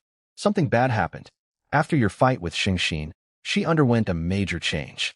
She awakened the other side of the angel soul, the fallen angel soul. He explained that only someone extremely evil, selfish, cruel, and cold could awaken it. The fallen angel soul was incredibly dark, but also incredibly powerful, maybe 10 times stronger than I imagined. She escaped the church, he said. I froze. What do you mean she escaped? 2 days ago, she awakened the fallen angel talent. Despite her injuries, most of them healed instantly. She killed everyone in her room and fled. I could hear the disappointment in his voice. He'd wanted to replace her as heir, but he'd still hoped she could serve the church. He never expected her to go this far, to literally become a fallen angel. Be careful, he warned. She'll come after you. Watch for ambushes when you're on missions. Then he shifted topics. I'm planning to send you to the military for experience. You've probably already guessed, I want you as my successor. But your reputation in the church isn't strong enough yet. You need military achievements. I was a bit stunned. He'd just told me to be careful, and now he wanted to throw me onto a battlefield? He reassured me that the church was mostly neutral. Our military mostly hunted monsters, rarely clashing with other nations. Though it did happen sometimes, since S-rank talent holders who became kings had a high chance of going insane. When do I go? In about 6 months. Use that time to keep growing. 6 months of growth would make me terrifyingly strong. I was satisfied with that timeline. He also gave me a green bag that could store living things and had a special magic space inside, perfect for the python eggs development. I took it gratefully. Every visit to the Pope's Hall, I walked away with something valuable. After leaving, I went straight to the library. I was a night class, which meant I'd get natural bonuses learning writing techniques. On the 4th floor, I found 2 lightning element beast taming arts suitable for nights. Wild Thunder Beast art boosts lightning magic, strength, and stamina for both rider and mount. Cloud Flash Beast art boosts lightning magic, agility, and stamina. One was power-focused, the other speed-focused. I picked Cloud Flash. My mount's slow speed had been dragging down mission efficiency. Speed was what I needed most. On my way out, people kept recognizing me and wanting to chat. Even the checkout clerk gushed about my tournament performance. I smiled politely and kept moving. I headed to the classroom area to find a riding instructor. I found the perfect match, Master Gyuden, level 67, specializing in Cloud Flash Beast art. 3 class credits per hour, minimum Viscount rank required, appointment needed. This one, I said. We'll notify Master Gyuden and send you the appointment time. Back home, I took out the python egg and the parchment the Pope gave me. The drawing on it wasn't a magic circle, it was a creature. Simple lines, but unsettling. It looked like something not fully evolved, with an octopus-like head, tentacles, and lifeless eyes, kind of like the Cthulhu from old legends. It didn't feel like something good, but I trusted the Pope. I cut my finger and carefully drew the pattern on the egg with my blood. Once finished, the blood image faded and disappeared, like the egg absorbed it. Fascinating. I placed the egg in the special green bag the Pope gave me and continued training. Master Gyuden saw my name on his appointment list the next day. Being a marquis, my request was flagged in bold red, highest priority. He recognized my name from the tournament and immediately moved me to the front of the schedule. That evening, I forged another 11 times refined magic weapon. The Thunder Rage Flame was ridiculously easy to control. I couldn't understand why people said extraordinary flames were difficult to handle. Maybe my lightning affinity was just that high. Starting tomorrow night, I'd try forging hero-grade equipment. The next day, I went to visit Quinn. He could tell immediately that I'd grown stronger. Let me see where you're at now, he said. We squared off. Before we even started, his expression was dead serious. He told me later that I no longer felt like a resilient blade of grass. I was a towering tree, immovable. He realized we were equals now and couldn't hold back anymore. For the first time ever, Quinn attacked first. His strikes were ferocious, trying to overwhelm me. I countered calmly, without panic. Our swords clashed with sharp, ringing sounds. Patsy could only watch from a distance. The exchange was too fast for her to follow. Quinn was the most shocked of all. My swordsmanship had become incredibly polished despite only a couple months of practice. He couldn't find openings. And my raw power, every swing forced him to use everything he had just to keep his sword from flying out of his hands. This was just my basic attacks. No buffs, no techniques. After about 15 minutes, he could barely hold his weapon. He was about to surrender when I stopped. Let's call it here for today, he froze, then understood. I was protecting his dignity by not forcing him to admit defeat. He smiled at that. By the way, Quinn, I brought you something. What is it? I pulled out a bunch of high-grade magic beast meat from my spatial ring and gave it to Quinn. The church was delivering so much every day that I couldn't possibly eat it all. I told him to have Patsy come pick some up from my place daily. Quinn was surprised. He knew long-term consumption of beast meat could greatly improve a person's body, but it was expensive and required consistent use. He also knew that I had no practical reason to help him anymore. He couldn't really teach me anything at this point. I could have traded those resources for things I actually needed, but that's not who I am. He'd help me when I needed it, and I don't forget that. He hesitated, but accepted. Thank you. No need for that between us, I said. After that, I rushed to my writing lesson. The days were really blending together, non-stop activity. When I met my writing instructor, Master Gyuden, I was genuinely shocked. He was the skinniest person I'd ever seen, literally skin and bones, and he looked about 70 years old. Turns out he was only 28. He'd pushed his body too hard from a young age, which aged him severely. He had a cold expression, like a grumpy old man. He looked at me like he couldn't understand how someone who looked so pampered could achieve so much. I couldn't blame him. Life had been harsh on him. You want to learn Cloud Flash Beast art? How far along are you? He asked. I just started studying it 2 days ago. I tried connecting with my mount yesterday, but couldn't form the link. He nodded, unsurprised. It's probably because you don't see your mount as a real partner. You're thinking of it as temporary, something to use until you find something better. Am I right? He was dead on. My Thunder Warhorse's stats were just too low for the long term. Yes, that's exactly what I'm thinking, I admitted. That's normal. Most people are like that. But there's another way to form the connection besides genuine emotional bonding. Absolute submission through fear. If your mount fears you enough to understand your every intention instinctively, you've succeeded. I was a bit taken aback. That sounded pretty dark. He noticed my expression. You think it's cruel? I nodded slightly. I understood this was probably common in this world, but it wasn't really my style. He didn't get annoyed. He actually seemed to appreciate my reaction, saying that most people with my level of talent tend to be violent. My gentler temperament was unusual. Don't worry about it. Beasts are naturally brutal creatures. Trying to empathize with them is actually the harder path. Most people just choose control. I'll teach you the proper methods. What you do with them is up to you. I understand. By the way, Master Gyuden, how do you control your own mount? My beast and I are connected through true understanding, Gyuden said. That's what real beast masters do, no shortcuts. But early on, I used force with low-level mounts because their intelligence was too low to understand kindness. That made sense. For beasts, intelligence scales with strength. He then taught me the basics of Cloud Flash Beast art. Unlike regular combat training, you have to sit on your mount while practicing. You guide the beast to cultivate alongside you, constantly exchanging magic energy back and forth. It sounded strange, but that's how rider and mount truly become one in battle. At the highest levels, a knight can literally fuse with their mount. This was nothing like the simple cavalry I'd imagined. It was closer to beast taming. That made me realize my Thunder Warhorse really wasn't going to cut it long term. Still, when I got home, I chose to be kind to it. I fed it good food, brushed its mane, bathed it, spent most of my time near it, and even slept on its back sometimes. Simple things. Partly because violence isn't my nature, and partly because I was practicing patience. I need these habits when the Thunderpool Scale Python hatched. 3 days later, I visited Hetty, Sansa, and Saga. Sansa was mostly recovered. Hetty was doing much better, laughing and chatting with me. Saga was already out of bed. Seeing everyone improving put me at ease. Then I settled into a routine.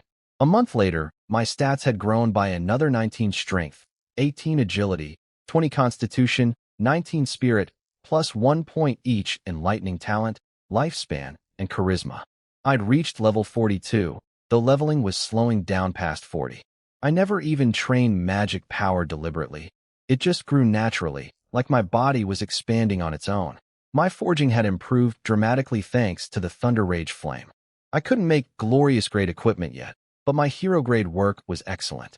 Lightning Fong had been upgraded repeatedly and was now equivalent to a 10 times refined hero weapon. Basic hero weapons would shatter after about 100 clashes with it. The blade was now 2 meters long and twice as wide, practically a greatsword. My Thunder Warhorse had reached Tier 4, level 44. Through daily care and communication, we'd formed a genuine bond, and could now practice the beast art together. I'd also discovered that a mount's growth is tied to its rider. If the rider is exceptional, the mount's potential increases too. That made me even more excited for the day the python would hatch. Today was my 13th match at the Coliseum. My reputation had grown so big that tickets sold out whenever I fought. The crowd was chanting my name as I walked in. Clan, clan, tear them apart. I bet on you. Don't lose. I'd beaten opponents 15 levels above me without a single loss. I looked across the arena. For level 57 berserk hunting hounds were released from their cages. For mutant beasts at once. I wasn't worried. I calmly drew Lightning Fong and waited. I deliberately made Lightning Fong bigger, 2 meters long now. Higher-level beasts have massive bodies, so a bigger weapon is necessary to deal real damage. A short blade might cut through armor, but not penetrate deep enough to hit anything vital. The 4 berserk hunting hounds charged at me. Each was over 6 meters long, brownish-red, with messy fur, ugly faces, and a horrible stench. They were called hunting hounds because beyond raw strength, they had high intelligence and used actual tactics. The more of them there were, the more dangerous they became. The threat grew exponentially. They split up immediately and moved to surround me from 4 corners. I wasn't about to let that happen. I charged the one in the upper left before they could complete the encirclement. The other 3 rushed toward me, but with my lightning body active, I was faster. The hound I targeted didn't run. These creatures don't back down from a direct challenge. The scene must have looked absurd from the stands. A hideous, stinking monster versus a handsome teenager with a giant sword. My blade came down and sliced clean through its front leg. I went for the legs on purpose. Past level 50, these beasts have skulls hard enough to damage even Lightning Fong, and getting the blade stuck in a skull would be a disaster. Their legs were the weak point, thin compared to their massive heads, though still thicker than my whole body. The hound screamed and collapsed. I stepped on its head, leaped away as the other 3 crashed into each other, then circled back and cut off the downed one's rear legs too. After that, I just played with them. Dodge, slash a leg, dodge again, strike. Every hit was devastating, and I never took a scratch. 20 minutes later, all 4 were dead. 0 damage taken. The crowd went absolutely crazy. Clan, clan, clan, I love you. I wiped my hands calmly and walked off the field. What I didn't know was that the Pope had been watching from a VIP room with someone, a towering figure in full armor, nearly 1.9 meters tall. When they spoke, a cool female voice came from behind the helmet. He's impressive. At his age, I was about the same level. The Pope smiled. He's been growing too smoothly, though, and he's never had a proper teacher. I think you should be that teacher. She was quiet for a moment. Fine. But after I'm done training him, I'll be leaving the church to do that thing. The Pope's smile deepened. Meanwhile, I left the arena through the VIP corridor. Sophia was waiting outside as usual. I'd realized she was actually useful. Her presence kept other women from pestering me, so I let her stick around. She knew it too, but didn't seem discouraged. It was still progress in her eyes.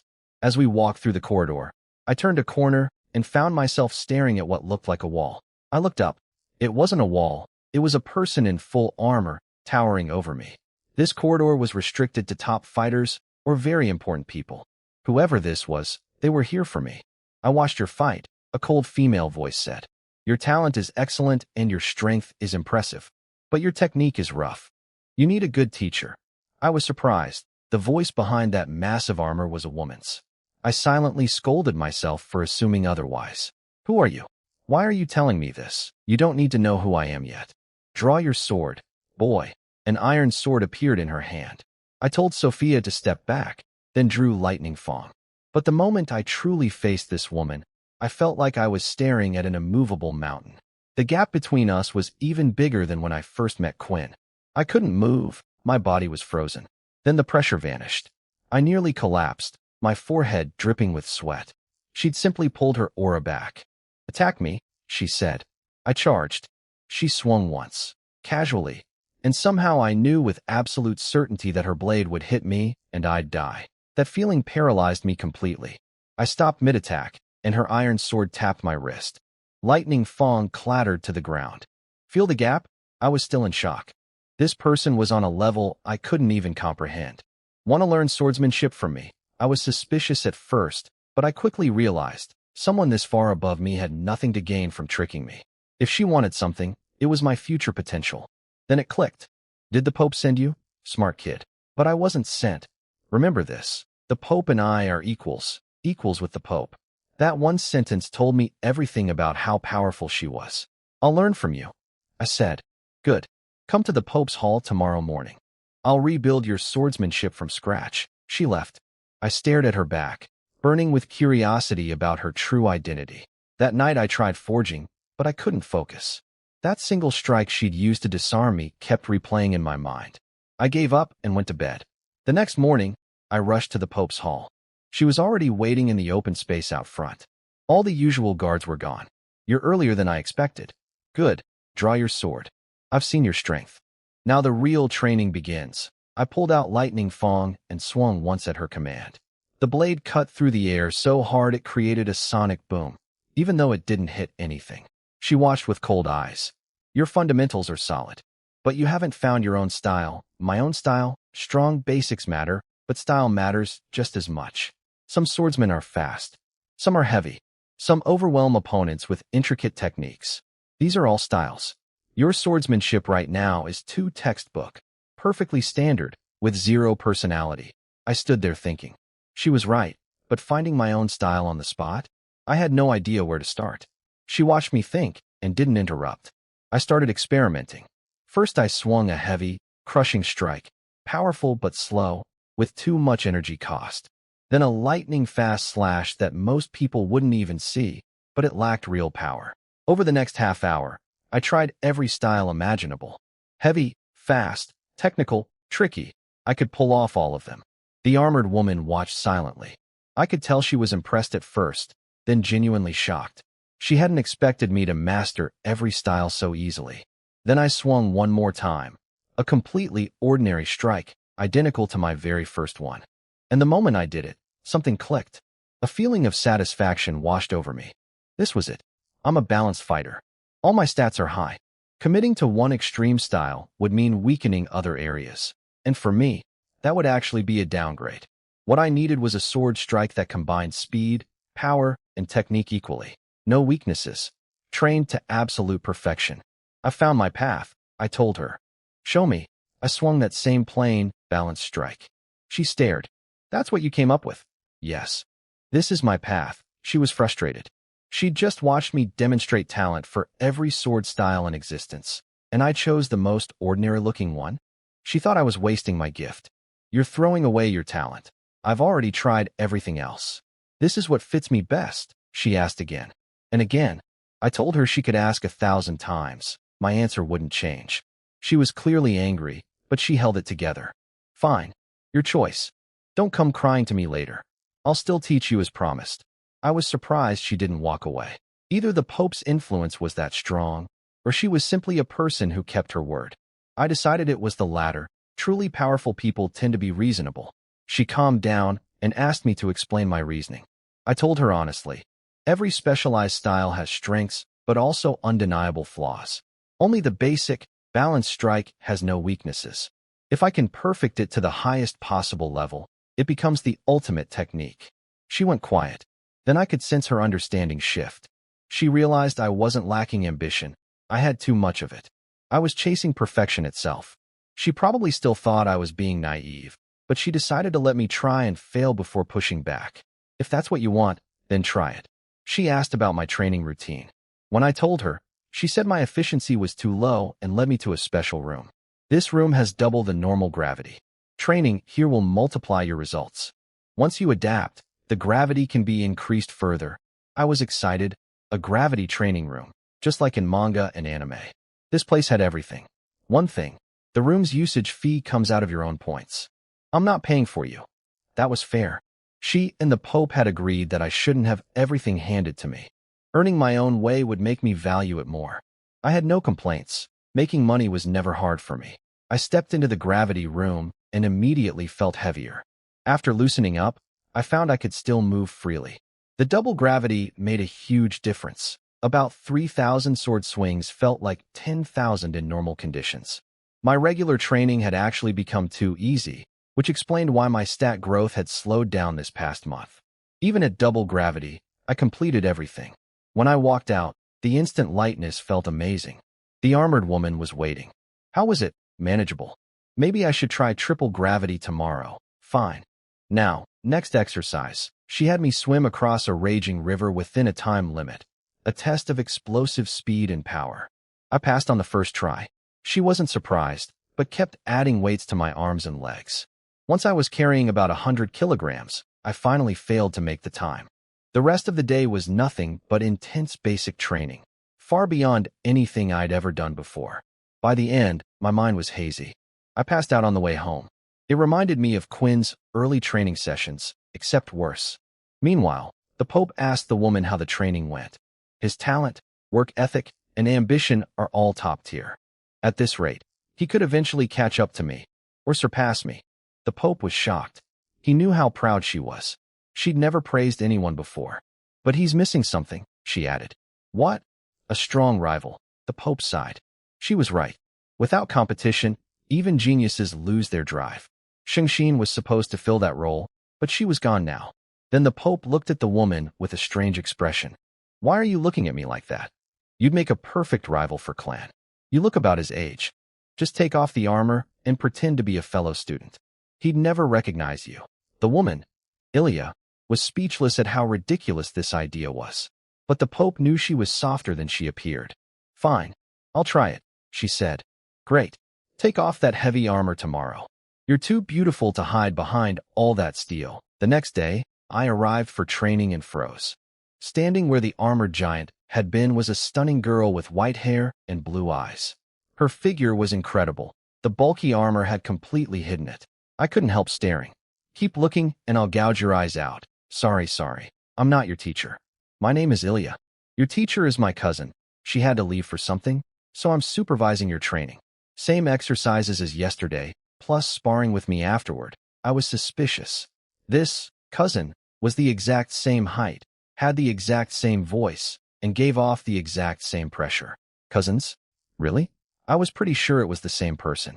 I decided to trust her for now. There was no real reason for her to lie. When I entered the gravity room, she followed me in. It's a waste for you to use this big room alone.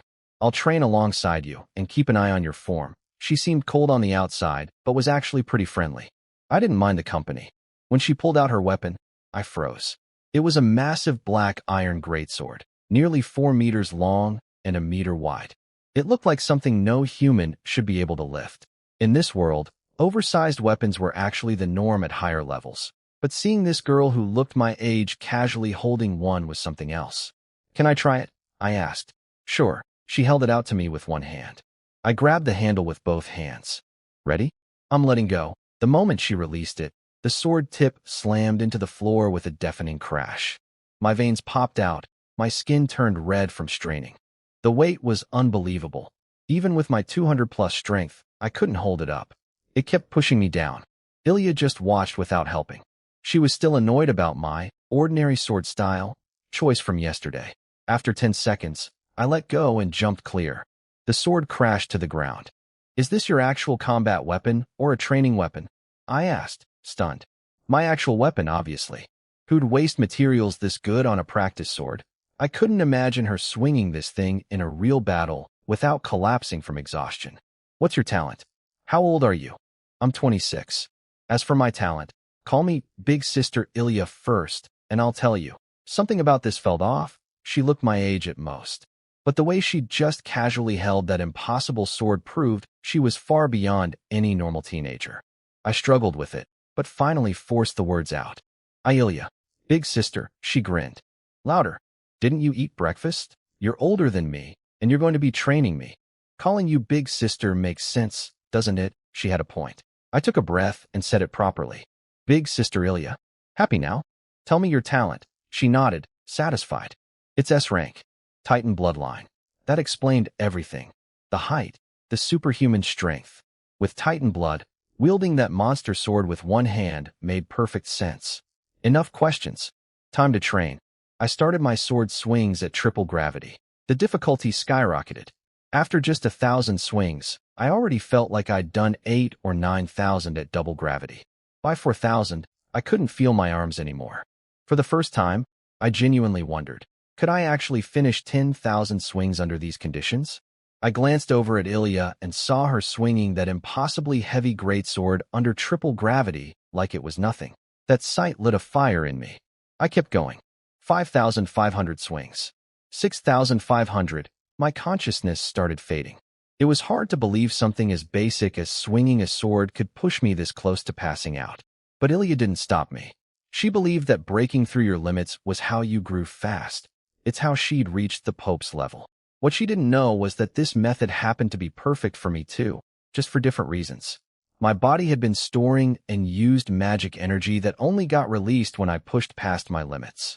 The same thing happened during the Thunder Canyon trip.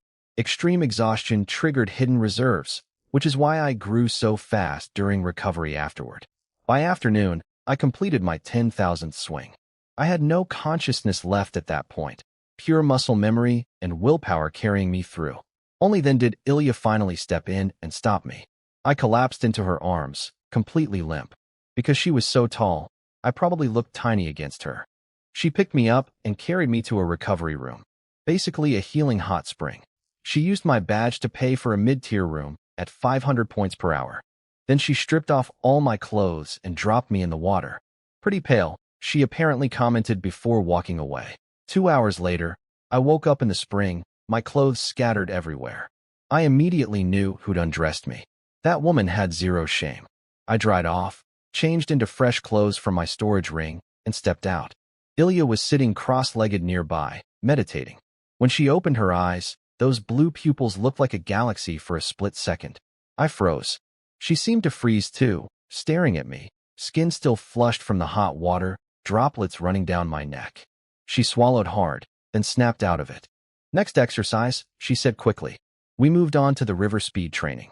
I performed worse than yesterday because of how drained I was, but Ilya didn't go easy on me. By evening, I barely finished the basic training. I could hardly stand. The system gave me a strength point, but I was too exhausted to care. That's enough for today? You're not in shape for sparring. I nodded weakly, went home, skipped dinner, and passed out on my bed. The next day I showed up in a white outfit, fully recovered. To avoid ruining another set of clothes, I took off my shirt before entering the gravity room. Ilya seemed startled, but told me to do whatever I wanted. My progress that day was noticeable. I made it to 8,000 swings before losing focus, compared to blacking out much earlier the day before. After a full week of this brutal routine, I'd finally adapted to the training. The gains were incredible for just 7 days. Strength 9, Agility 10, Constitution 11, Spirit 11. My thunder calling technique also felt close to breaking through to the next level. I needed to take a day off for the Colosseum and forging. My points were draining fast from the gravity room and recovery springs. Ilya agreed surprisingly easily. What match number are you tomorrow? She asked. You want to come watch? How many times do I have to tell you? Call me Big Sister. I'm the last match of the day. She clenched her fist, annoyed that I wouldn't call her sister without getting something in return.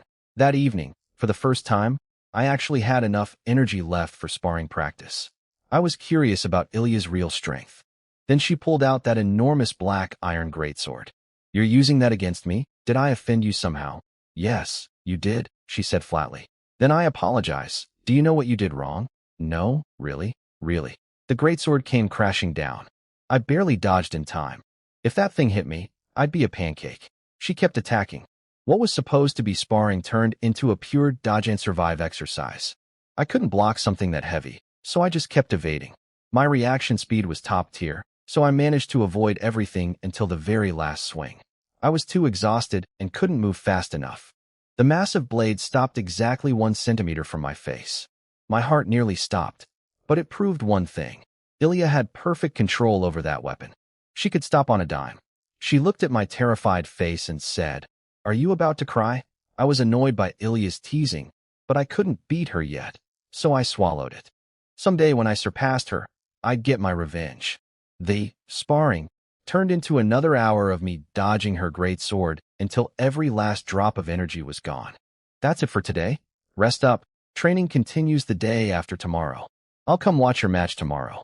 And remember, call me Big Sister. I dragged myself home, ate a mountain of beast meat to recover, and collapsed. The next morning, I spent the day forging. 9 days without touching a hammer, but the moment I picked it up, everything felt natural. My increased strength made the work faster and smoother. By 8 p.m., I'd completed a 7 times refined hero-grade weapon. I gave it to Milia to deliver to the blacksmith guild tomorrow with a message that I'd been doing special training. My level had jumped to 46, 4 levels in just a few days, thanks to all that hidden magic energy being unlocked through the extreme training.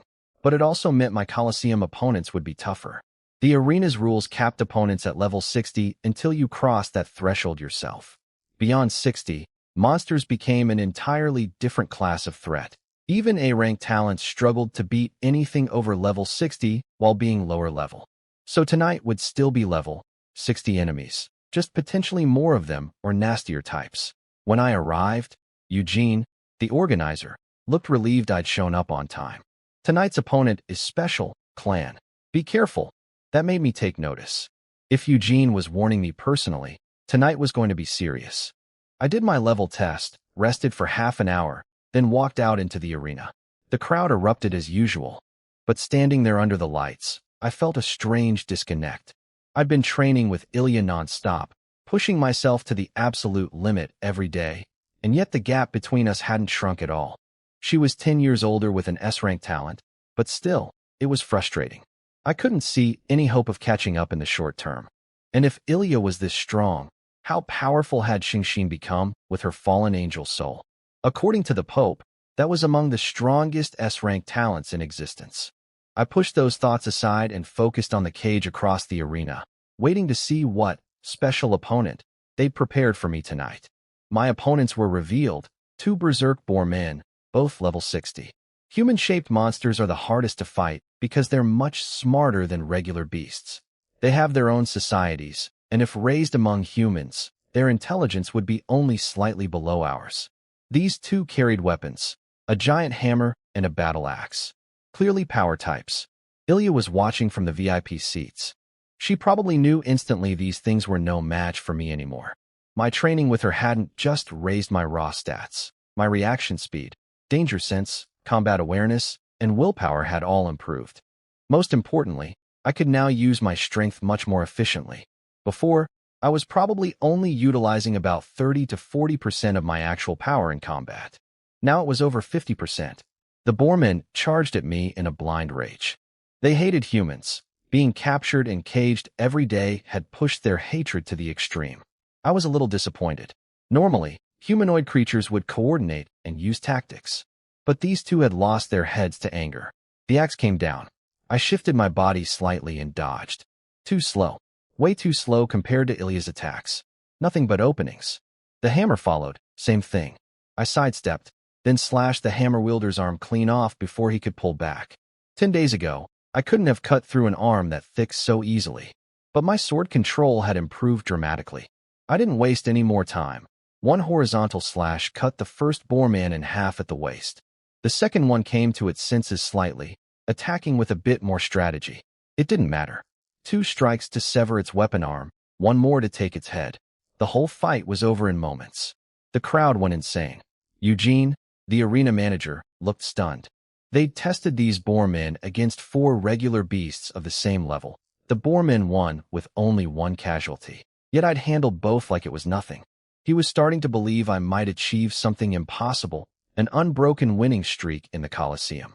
Walking back through the exit tunnel, I glanced at the bodies, then at my own hands. When had I become this strong? It almost felt boring. Ilya's image flashed through my mind. She'd be my new benchmark. She was 10 years ahead of me. I wondered how long it would take to close that gap. Sophia appeared in the corridor and rushed over. Clan, where have you been? I never see you anymore. She knew I'd been going to the Pope's Hall every day, but she didn't have clearance to know what I was doing there. I found a new teacher, I told her. So I've been training at the Pope's Hall every day. Sophia was shaken just hearing that I was studying at the Pope's Hall. She could tell the gap between us was widening. She looked at me and seemed to notice how much I'd changed, not just in strength and status, but even my appearance. She once asked if I'd learned some face-changing technique. Do you have someone you like? She asked again. Faces flashed through my mind. Sophia, Julia, Nina, Katrin. I'd met so many people. But honestly, the person I cared about most was myself. I'd admire beautiful women, sure, but real romantic feelings? Not yet. In this world, putting yourself first isn't selfish, it's survival. She offered to walk me home after training in the future, but I told her my sessions ended too late. She walked me back that night and left looking a little sad. Back at training the next day, something had shifted inside me. I trained like my life depended on it. Ilya noticed. She realized I was looking at her differently now, not with the softness of a student toward a mentor, but with the sharp eyes of a rival. She'd become my target to surpass. That was supposed to be the whole point, but apparently it didn't sit perfectly well with her. 9 days later, I skipped training because today was the day. I sat in front of the thunder pool scale python egg and dripped my blood onto it one final time, drawing that strange creature pattern. The blood was absorbed, and then the shell started shaking. Outside, the weather went berserk. Clear skies turned pitch black with ominous red light flickering through the clouds. It felt like the end of the world. Everyone with any power in Holy Light City turned to look toward the church. The Pope opened his eyes and murmured, "So it's finally being born." I trusted him to handle any trouble. He knew today was the day. A tiny crack appeared at the top of the shell. Through it, I saw a pair of small black eyes cautiously peeking out at the world. Then a white little head burst through, followed by a slender body slowly crawling out. I was completely caught off guard by how adorable it was. Except for the nose, the baby python looked almost like a hog-nosed snake. Huge round eyes, a pure white body, and a tiny mouth. It was genuinely cute. I reached out instinctively. The little snake felt an immediate bond with me and climbed right up my arm, coiling around it. I couldn't help petting it. It closed its eyes with a contented expression. Then it climbed back down, returned to the broken eggshell, and started crunching on it. I wasn't surprised when the baby python started eating its own eggshell. Most top-tier beasts do that for the nutrients. What amazed me was how it could chew through something harder than the toughest ores I'd ever seen. I needed a name for it. I almost went with Little White, since I'm terrible at naming things, but it would change color as it grew. Then a flash of purple lightning crackled across its tiny scales, and I had it. Zilin, purple scale. After it finished eating, it crawled up my body and slipped inside my shirt. Its body was ice cold, like holding a block of ice, but there was no slime or anything gross. It was actually comfortable. I looked at my thunder warhorse outside and thought, retirement was coming soon for that one. I went to the Pope's hall to report the birth. He stared at my chest the moment I walked in. "Let me see it." I pulled the little snake out. The Pope's eyes lit up when he saw the cute, sleeping baby. When it woke up and saw unfamiliar surroundings, it immediately went into defensive mode, head raised, alert. Then it realized it was still in my hands and relaxed, looking up at me with big, pitiful eyes. The blood contract worked well. "This child really likes you," the Pope said, smiling. After that, I went back to my routine. 90 days of training flew by. The changes were massive. I could now complete all exercises under 7 times gravity with ease. Here were my current stats. Level had climbed significantly. Strength, 343. Agility, 316. Constitution, 340. Spirit, 321. My lightning talent had reached 16, and my thunder calling technique had maxed out, meaning I could now learn a higher-level combat art to replace it. Lightning Fong had been refined 13 times, just one short of the hero grade limit. My forging talent was at 24, and I'd saved up 400,000 points through forging sales and Coliseum win streaks. Ilya watched me finish training and said it was time for the next phase. "Get ready. Tomorrow, you and I are going somewhere. It's time for the next stage of your training. You can go home for now." I was curious but didn't press her. Instead, I went to the library's 5th floor to find a replacement for my maxed-out thunder calling technique. After browsing 11 lightning element combat arts, I narrowed it down to 3 that suited me, and one immediately stood out. Wild Thunder Body Shaking Art. That was the one. The reason I chose the Wild Thunder Body Shaking Art was simple. The prerequisite was having a maxed-out thunder calling technique, which I'd just achieved. It cost 150,000 points, well within my budget. I started practicing immediately and managed to learn the basics in just 4 hours, thanks to my foundation and my 16-point lightning talent. I could already feel my lightning magic becoming more violent and explosive, and this was only the entry level. Zilin, my Thunderpool scale python. had grown to about 3 meters long and as thick as an adult's calf. It still loved wrapping around my body. Honestly, it was starting to feel like actual python constriction. This thing could already crush cow bones with a gentle squeeze. But what could I do? I chose to raise it, so I just kept petting its cool, white scales. The next morning, I met Ilya at the Pope's Hall. She led me out of the church, then out of Holy Light City entirely. Once outside, she whistled. A white appeared in the distant sky, growing rapidly. It was a dragon. A massive silver-white dragon, 50 meters long, with flowing curves and gleaming scales. The sight was overwhelming. You have Titan bloodline, and your mount is a dragon, I said, bewildered. Titans and dragons were supposed to be mortal enemies. Ilya just smirked. Impressive, right? The silver dragon landed and immediately locked eyes on Zilin, coiled around my body. Dragons and thunderpool scale pythons were both apex creatures in this world. Pythons were actually stronger than most dragons. Only the purest-blooded dragons could match them. The dragon was clearly nervous. Ilya calmed it down with a gentle touch, and we climbed on. After half a day of flying, the scenery shifted. A thick smell of blood filled the air. We landed in front of a massive, pitch-black building radiating dread. "Welcome to the death prison," Ilya said. My stomach dropped. Just looking at it felt wrong. "This is where you'll be living for the next 3 months. Surprised? Do I really have to stay here for 3 months? Yes. And one more thing. If you're not careful in there, you can actually die. She wasn't lying. I'd later learned that the death prison operated under special laws of power. The more enemies you killed, the higher their level, and the longer you stayed, the deeper these laws would affect you. The growth it produced was beyond description. "Did you come here too?" I asked. "Yes, but I trained for a full year before I came. She brought me here after just 3 months. I wasn't sure whether to feel honored or terrified. "Let's go in," she said, pulling me toward the entrance. The prison doors opened the moment Ilya approached, like the building recognized her. A wave of blood smell hit me so hard I almost gagged. The floors were covered in sticky black bloodstains. Then Ilya said, "All right, I'm leaving," and walked out. The doors slammed shut behind her. No tutorial, no guidance. She just dropped me here. I had no choice but to keep walking. Soon I heard footsteps, and a woman in a blank mask appeared. She had a slim figure and spoke in a professional tone. "Welcome to the death prison. Here is your identity token and starting assets." The token had the number 10 on it. She explained that the currency here was called death energy. I'd need it for everything: food, shelter in the safe inner city, supplies. I could earn more by completing tasks. Without currency, I couldn't even stay in the protected areas. She led me deeper. The prison went underground. Despite being underground, there was a sky, but it was blood red and made me feel sick just looking at it. The outer city was chaos. Filthy streets, blood everywhere. In the short time we walked through, I witnessed 3 murders. The residents stared at me like I was a lamb waiting to be slaughtered, but nobody attacked because the masked guide was with me. After walking half a day in a straight line, we reached the inner city.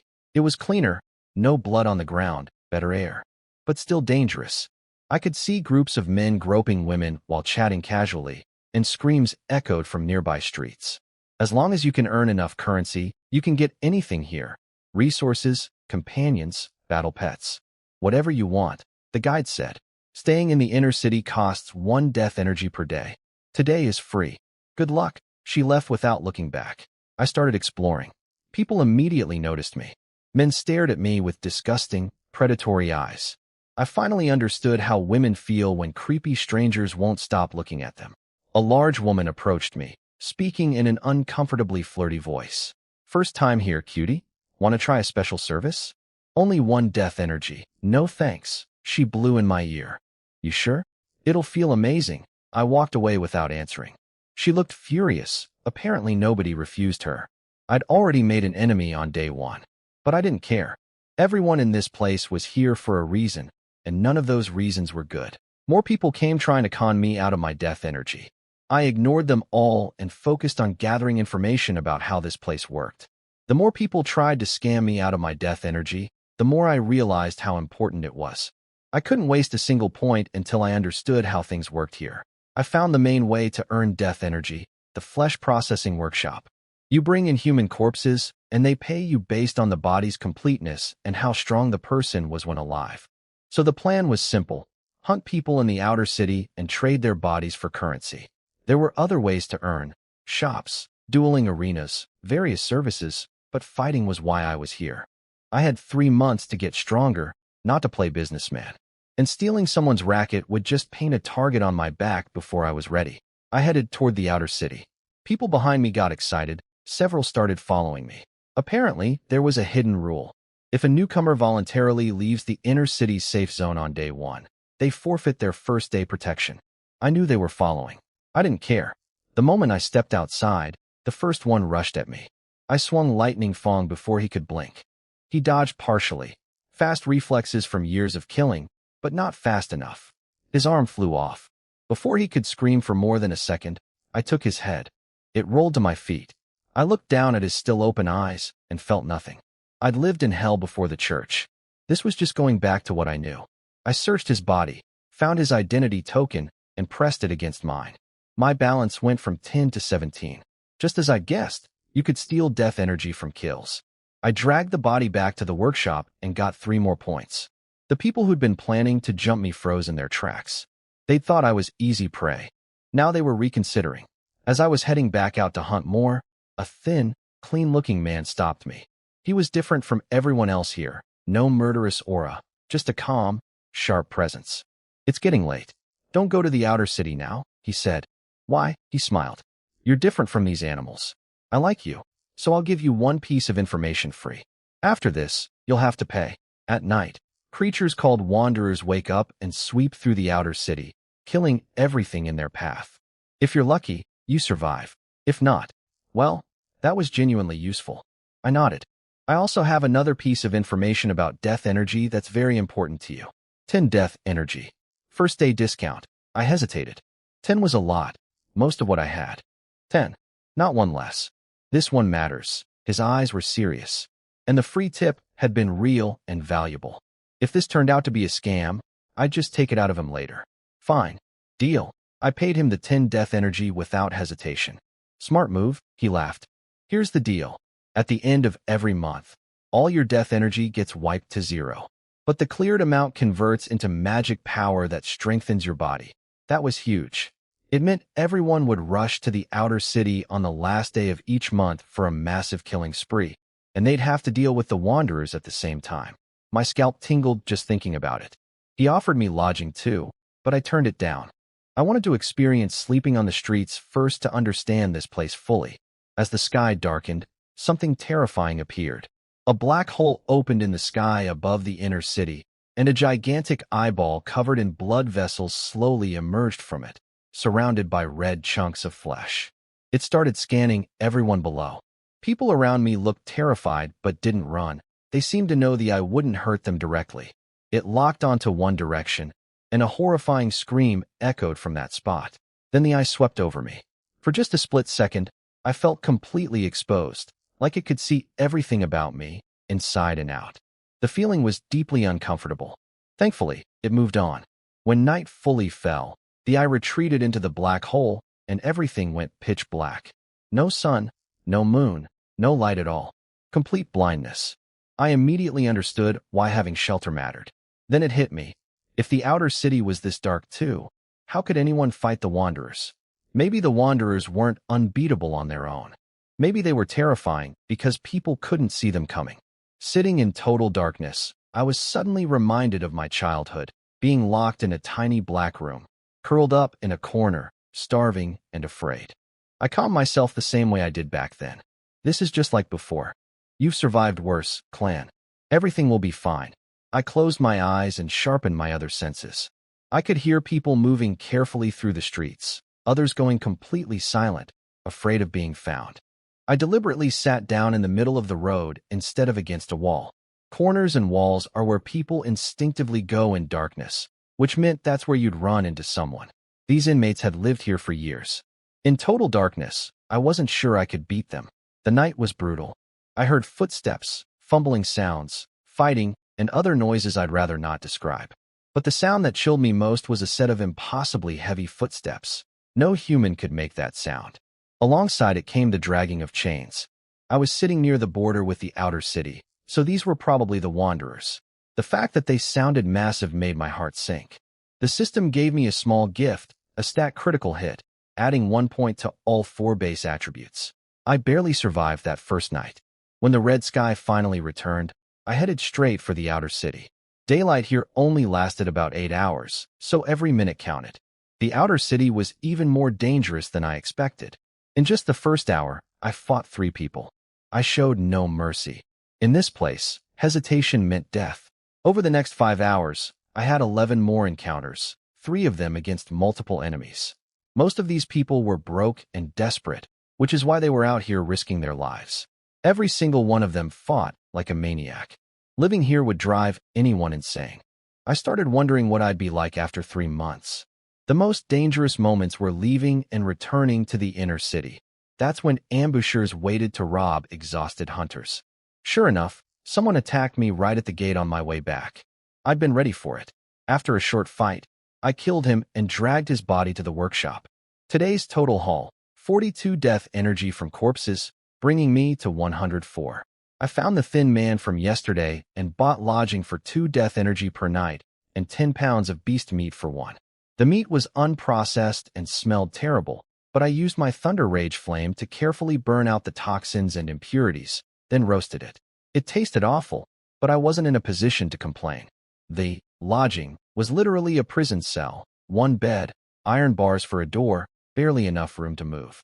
I accepted it.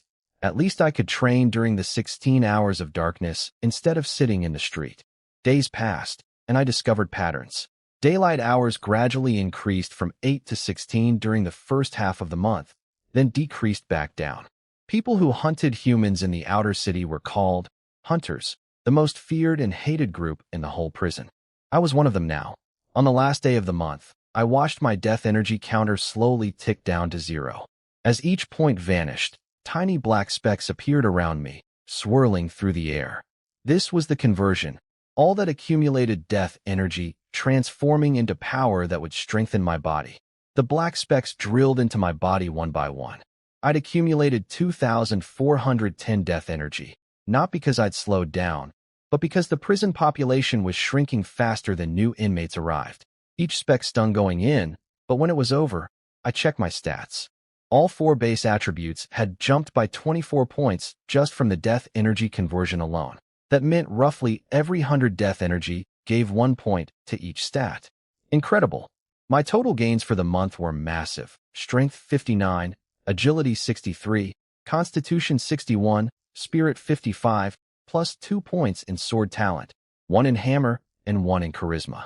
My stats now sat at Strength 402, Agility 379, Constitution 401, Spirit 376. Sword talent had reached 17, and charisma hit 89. Even after nearly a month without bathing, my high charisma meant I still looked decent underneath the grime. But my eyes had changed. They were sharper, colder, filled with killing intent that made people flinch just for my contact. I'd built a reputation here. People offered themselves to me for protection, but I refused every time. After a month of constant scams, robberies, and seduction attempts, I trusted nobody. On the last day of the month, everyone filed out to the outer city. Nobody fought right away.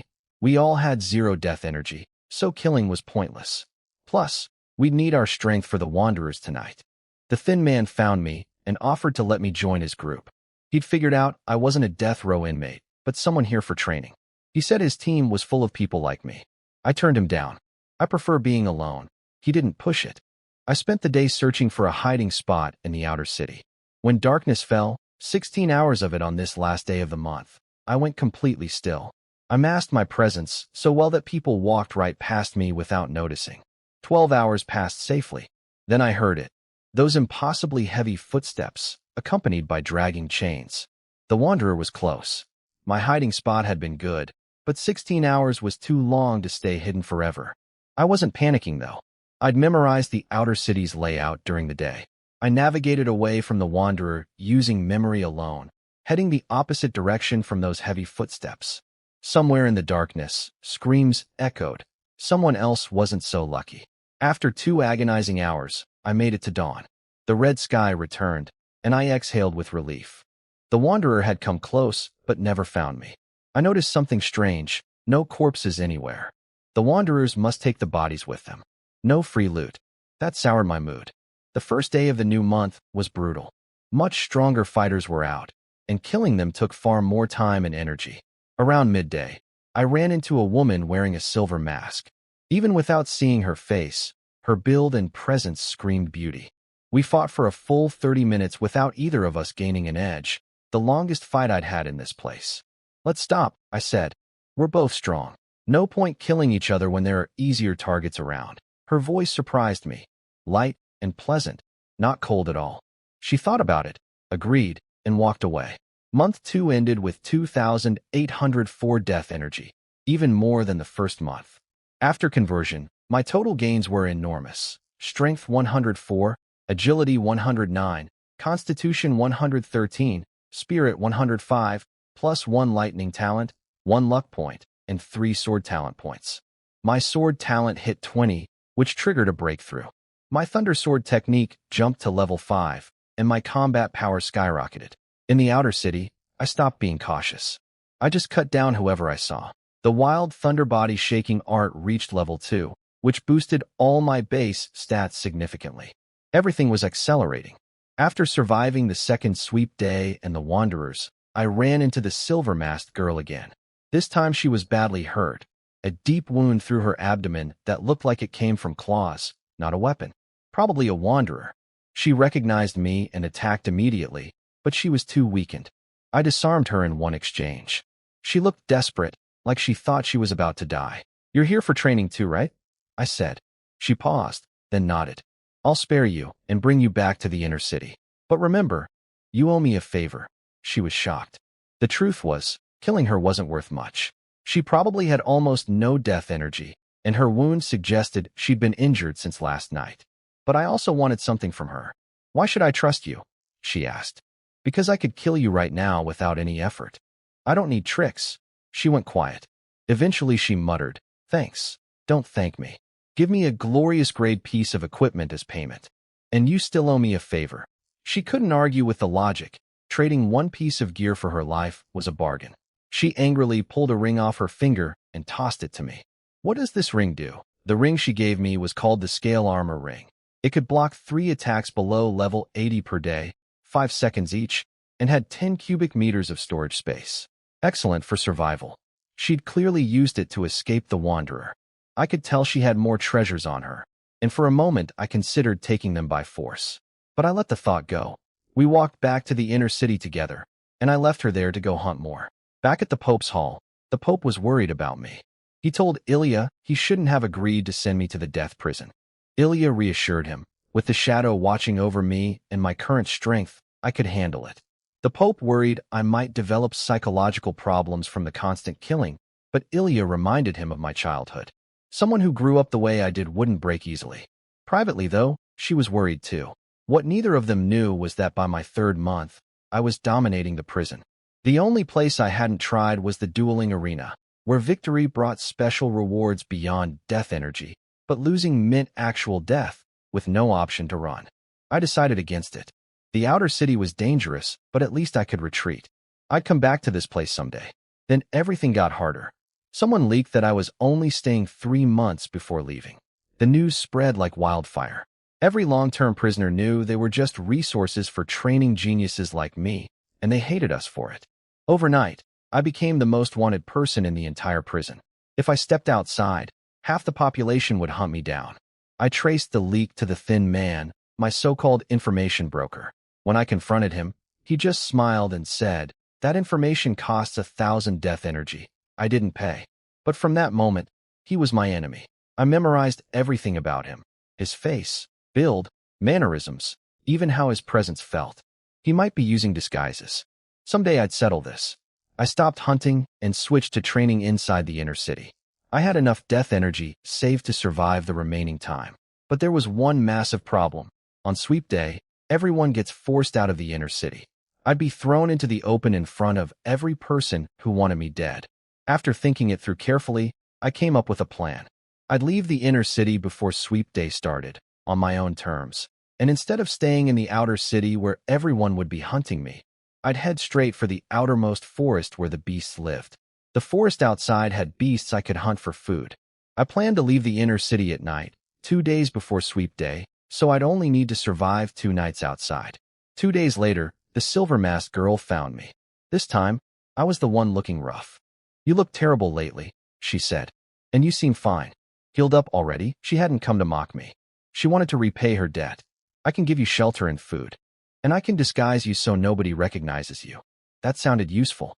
"Let's try it." I followed her to her place, a fully enclosed room, not the usual iron bar cell. Much more private, and 3 times the rent. She used water magic to clean me up. As the blood and grime washed away, she seemed surprised at what was underneath. "Wait, I have a new idea," she said. I got a bad feeling. She cleaned me up completely, then started working on my appearance. Without a mirror, I had no idea what she was doing until she pulled out perfume. That's when I snapped. "Let me see what I look like." She hesitated. "You sure?" She handed me a mirror. Staring back at me was a delicate, lightly made-up face that looked feminine, undeniably pretty, and undeniably not what I'd expected. My hands started shaking. She burst out laughing. Couldn't stop. "Isn't this perfect for you?" She leaned her masked face next to mine in the mirror. We looked like sisters. I was clearly the younger one. "Now let's fix your clothes too." She took one of my outfits and quickly altered it into a crop top. "Go change. I want to see."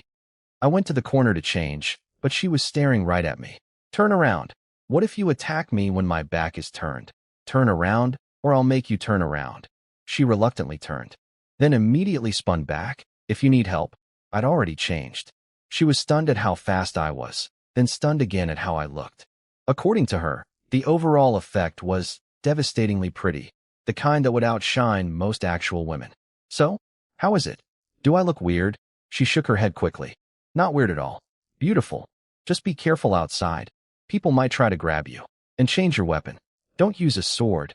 It's too recognizable." I exhaled with relief. At least the disguise worked. As for making a new weapon, that was easy for someone with my forging skills. I pulled out the star-plucking furnace and started forging right there in the masked girl's room. She watched curiously as my demeanor completely shifted the moment I picked up my hammer. I crafted a dragon-patterned spear, an 11 times refined magic-grade weapon. Not as strong as Lightning Fong, but good enough, and it wouldn't give away my identity.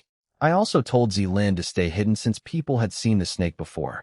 We decided to wait until the next day to enter the inner city pretending I was a newcomer. That night, I planned to leave the city an hour before dawn to minimize risk. But my luck ran out. The moment I stepped outside, I heard those heavy footsteps. I tried to lose the Wanderer, but it kept tracking me. On sweep day, there were so many people outside that Wanderers got distracted easily. Tonight, I was basically alone. There was nobody else to draw its attention. I had to fight. It closed in. I could smell the rotting stench before I could see anything. I drew Lightning Fong and slashed forward in the darkness. The blade sank into something. I surged lightning through the strike, and the brief flash of light showed me what I was facing. A mountain of flesh. Its body was made of countless rotting limbs and body parts stitched together. Not truly alive, just an abomination of decaying meat. Like something out of a nightmare. I pulled Lightning Fong out, and the wound started healing instantly. Cutting attacks were useless. I wrapped the blade in Thunder Rage Flame. The blue fire lit up the area, and the Wanderer actually stepped back. Fire was its weakness, but light attracts more Wanderers. I'd seen someone try using fire on sweep day and get swarmed. I heard roars in the distance. I had to finish this fast. I attacked with fire-coated strikes. The flames burned away its rotting flesh, and it started shrinking. But then it hit me, just once. I went flying. The speed wasn't impressive, but the raw power was overwhelming. Even with my stats over 400, I couldn't compete with its strength. Now I understood how the masked girl had gotten that horrible wound. After being knocked back, I noticed something worse. The wounded Wanderer was absorbing the bloodstains from the ground to regenerate. It was passive, it didn't even need to stop moving. No wonder minutes of burning hadn't killed it. I'd been making progress, but it was healing at the same time. I couldn't keep this fight going. I needed to disengage. Now, I threw a ball of Thunder Rage Flame at the Wanderer and ran. It chased me, but dawn was close. The moment red light appeared in the sky, The wanderer stopped instantly and turned away. I briefly considered following it to find where these things came from, but immediately killed that thought. Way too suicidal. I found the path that new inmates follow into the inner city and waited. When the masked guide came through with fresh arrivals, I slipped into the group behind them. The guide noticed me but said nothing. As long as I didn't attack the newcomers, she didn't care. Walking into the inner city in my disguise, I felt those hungry stares again. But this time they were different, filled with desire. Within minutes, some filthy, ugly man walked up and started sniffing me. Then he reached out his grimy hand. Feisty little thing. Let me see if the body matches the face. I slapped him so hard he hit the ground, twitched a few times, and started foaming at the mouth. That scared off the weaker ones, but the strong ones just got more interested. One of the most powerful fighters in the prison, a man with an insane win streak in the dueling arena, approached me next. I'll give you a chance. Please me, and I'll protect you. I turned and walked away without a word. He smiled at my back. A woman with spirit. I like that. The harassment kept coming all day. It was exhausting and disgusting. I finally understood what beautiful women go through. It's not just annoying, it's revolting. But it also gave me an idea. These men were so desperate that I could potentially make them fight each other over me. And then later, reveal I was a man the whole time. Just imagining their faces made me grin. Then I ran into the thin information broker. He stared at me for a long time, clearly unsure. What are you looking at? I snapped, perfectly playing the role of a girl tired of being ogled. And nothing. You're just very beautiful. He looked genuinely struck. For the first time, he seemed flustered. He chased after me offering free information. The same guy who'd charged me for everything and then betrayed my secret. Funny how a pretty face changes things. I walked away without engaging. He didn't follow, afraid of pushing too hard. Good boy. I rented a fully enclosed room like the masked girls, pretending it was my first time here. She and I acted like strangers. The next day, I went out hunting as usual, earning death energy under my new identity. I was using a spear now instead of a sword. I'd never learned any spear techniques, but honestly, it didn't matter. My stats were so high I could just overpower everyone with brute force. My first opponent reacted fast when I attacked, raising his weapon to block. My spear smashed straight through his weapon and split him in two. The ground cracked from the impact. Looking at the body cut perfectly down the middle, I realized that didn't really look like spear damage. I'd need to stab more and slash less if I wanted my disguise to hold. The second target didn't even see me coming. One thrust, and my spear went clean through him. The spear actually felt pretty natural. I designed the tip like a short sword, bigger than a normal spearhead, so I could use it almost like a blade if needed. Just slightly less comfortable than lightning fawn. I ran into a group of 3 next. They saw me and grinned with obvious intentions. I smiled back. Wanna play? They exchanged knowing looks and were about to say something sleazy when my spear punched through the first one's throat. The other 2 tried to fight back, but one horizontal sweep took both their heads off along with their weapons. The wall behind them got a deep gash too. These were all newcomers, 0 challenge. A tracking team found the aftermath later. Their scout examined the scene and concluded, 1 versus 3. Total domination. The attacker used a spear but with terrible technique, pure brute force. This person is basically a human monster. We can't beat them. Let's go. Near the end of the day, I encountered a real threat. A massive, scarred man I'd seen survive the dueling arena. He licked his lips when he saw me and walked over. He was a sadist who enjoyed breaking people. I didn't hesitate. My spear shot forward. The impact forced him backward despite his blocking with his axe. I kept thrusting. Basic attacks, nothing fancy. And he couldn't fight back at all. Every hit was fast and devastatingly powerful. Wait. Spare me. I'll be your dog. I didn't stop. His axe cracked, then shattered. My spear went into his body. I stabbed him over a dozen times before he finally dropped. He was tougher than most, but still not enough. Even so, I wasn't going to the dueling arena. This guy had clearly been weakened by old injuries. That scar running across his skull probably affected his performance. Some of the real arena fighters were definitely stronger than me. Better to play it safe and keep hunting outside. The rest of the month went smoothly. The daily routine of washing off blood and reapplying my disguise was annoying, but it worked. On the last day, all my death energy converted to stats again. My final attributes: Strength 566, agility 548, constitution 574, spirit 541. Everything had only gone up by about 60 this time. After breaking past 500 in all stats, the growth rate nearly halved. Death energy was becoming less efficient. 3 months was clearly the right amount of time to spend here. Any longer, and the returns would keep shrinking. I survived the final night, changed back into my normal clothes, and the masked guide appeared. "Follow me. Your sentence is over." The inmates glared at me as I walked out, furious that I got to leave. But with the guide beside me, nobody dared attack. Somewhere in the crowd, the silver-masked girl watched me go. When the prison doors opened, sunlight blasted my eyes. Ilya was waiting outside. She froze when she saw me. I was smiling at her, a bright, warm smile, but she looked unsettled. She told me later that my smile felt wrong, like I could be grinning while driving a blade through her throat. The warmth on the surface couldn't hide the coldness underneath. She remembered her own experience leaving the death prison years ago. She'd been consumed by killing intent for 3 years afterward, nearly murdering anyone who annoyed her slightly. She thought I might be even worse. "Long time no see, Ilya.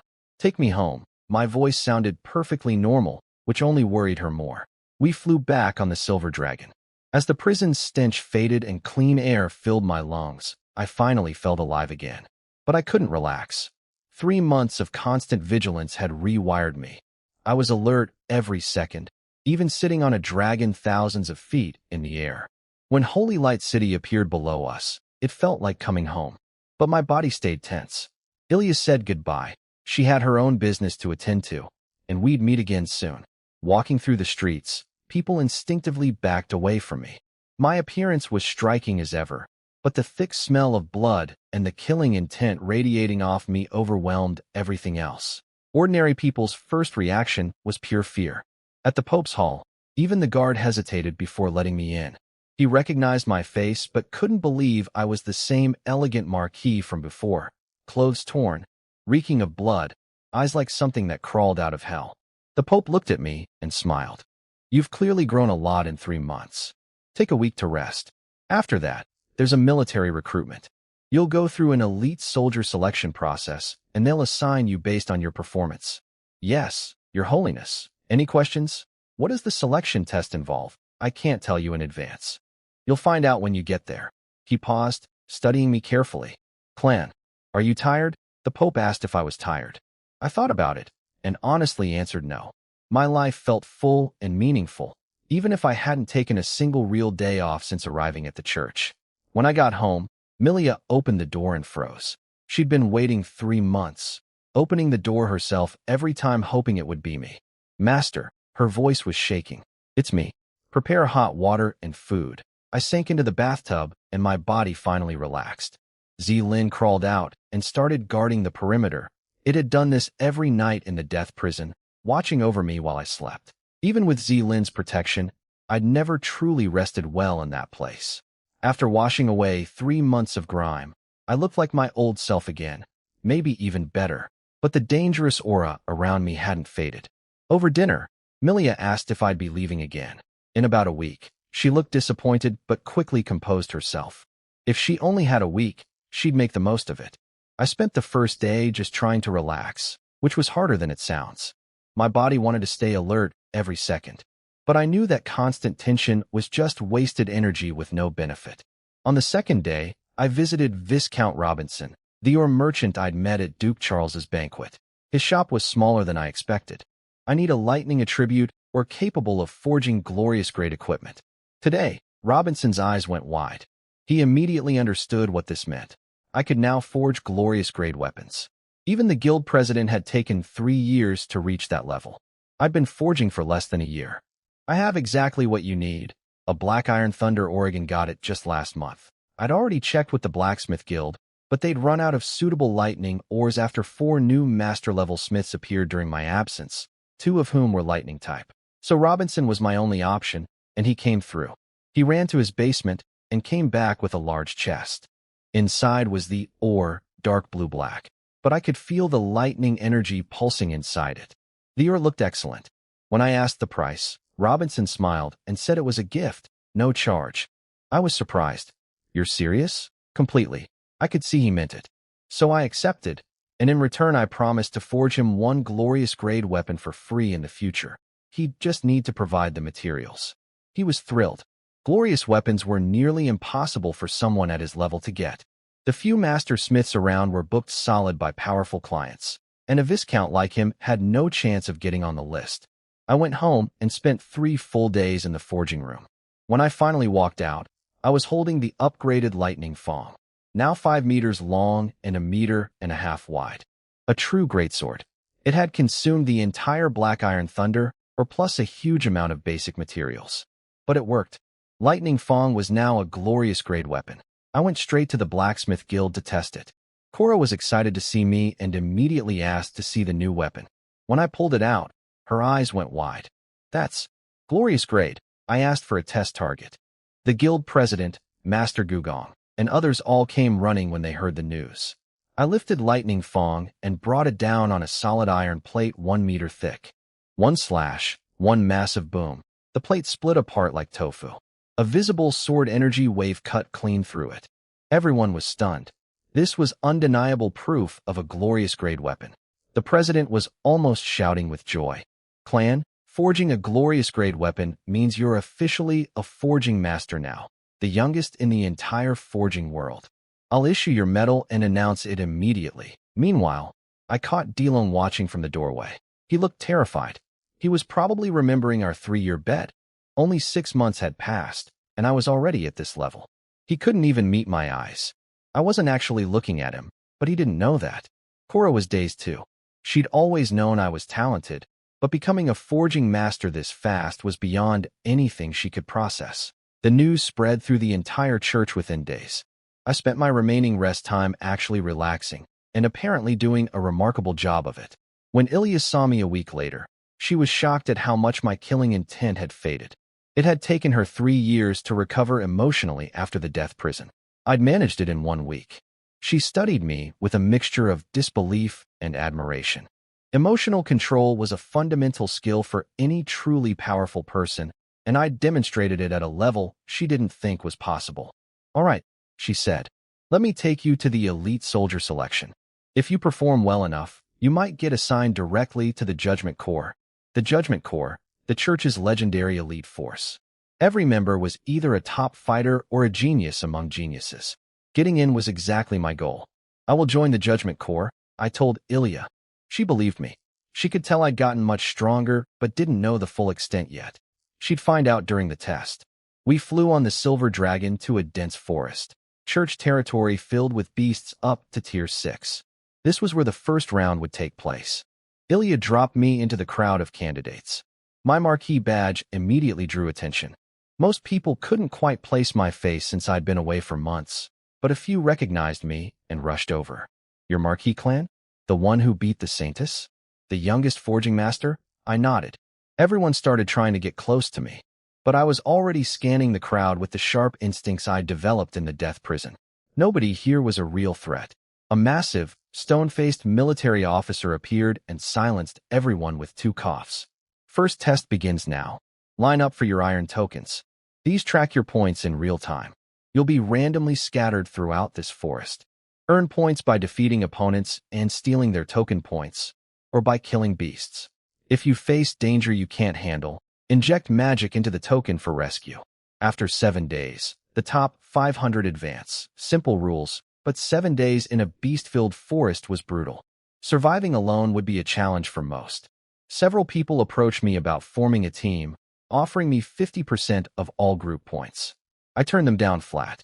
They'd only slow me down, and splitting points made 0 sense when the gap between us was this wide. I work alone. They looked disappointed. Then the moment I turned away, I heard them muttering insults behind my back. I didn't care.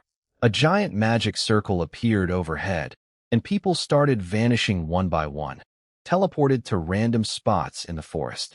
When it was my turn, I found myself in a corner surrounded by identical-looking trees. Zilin slithered out and started scanning the area. Almost immediately, it locked onto something to the front left. Enemy detected. I pulled lightning fong from my spatial ring. Too massive to carry normally, since the blade would drag on the ground or catch on every tree. With the enormous sword in hand, I charged toward the target.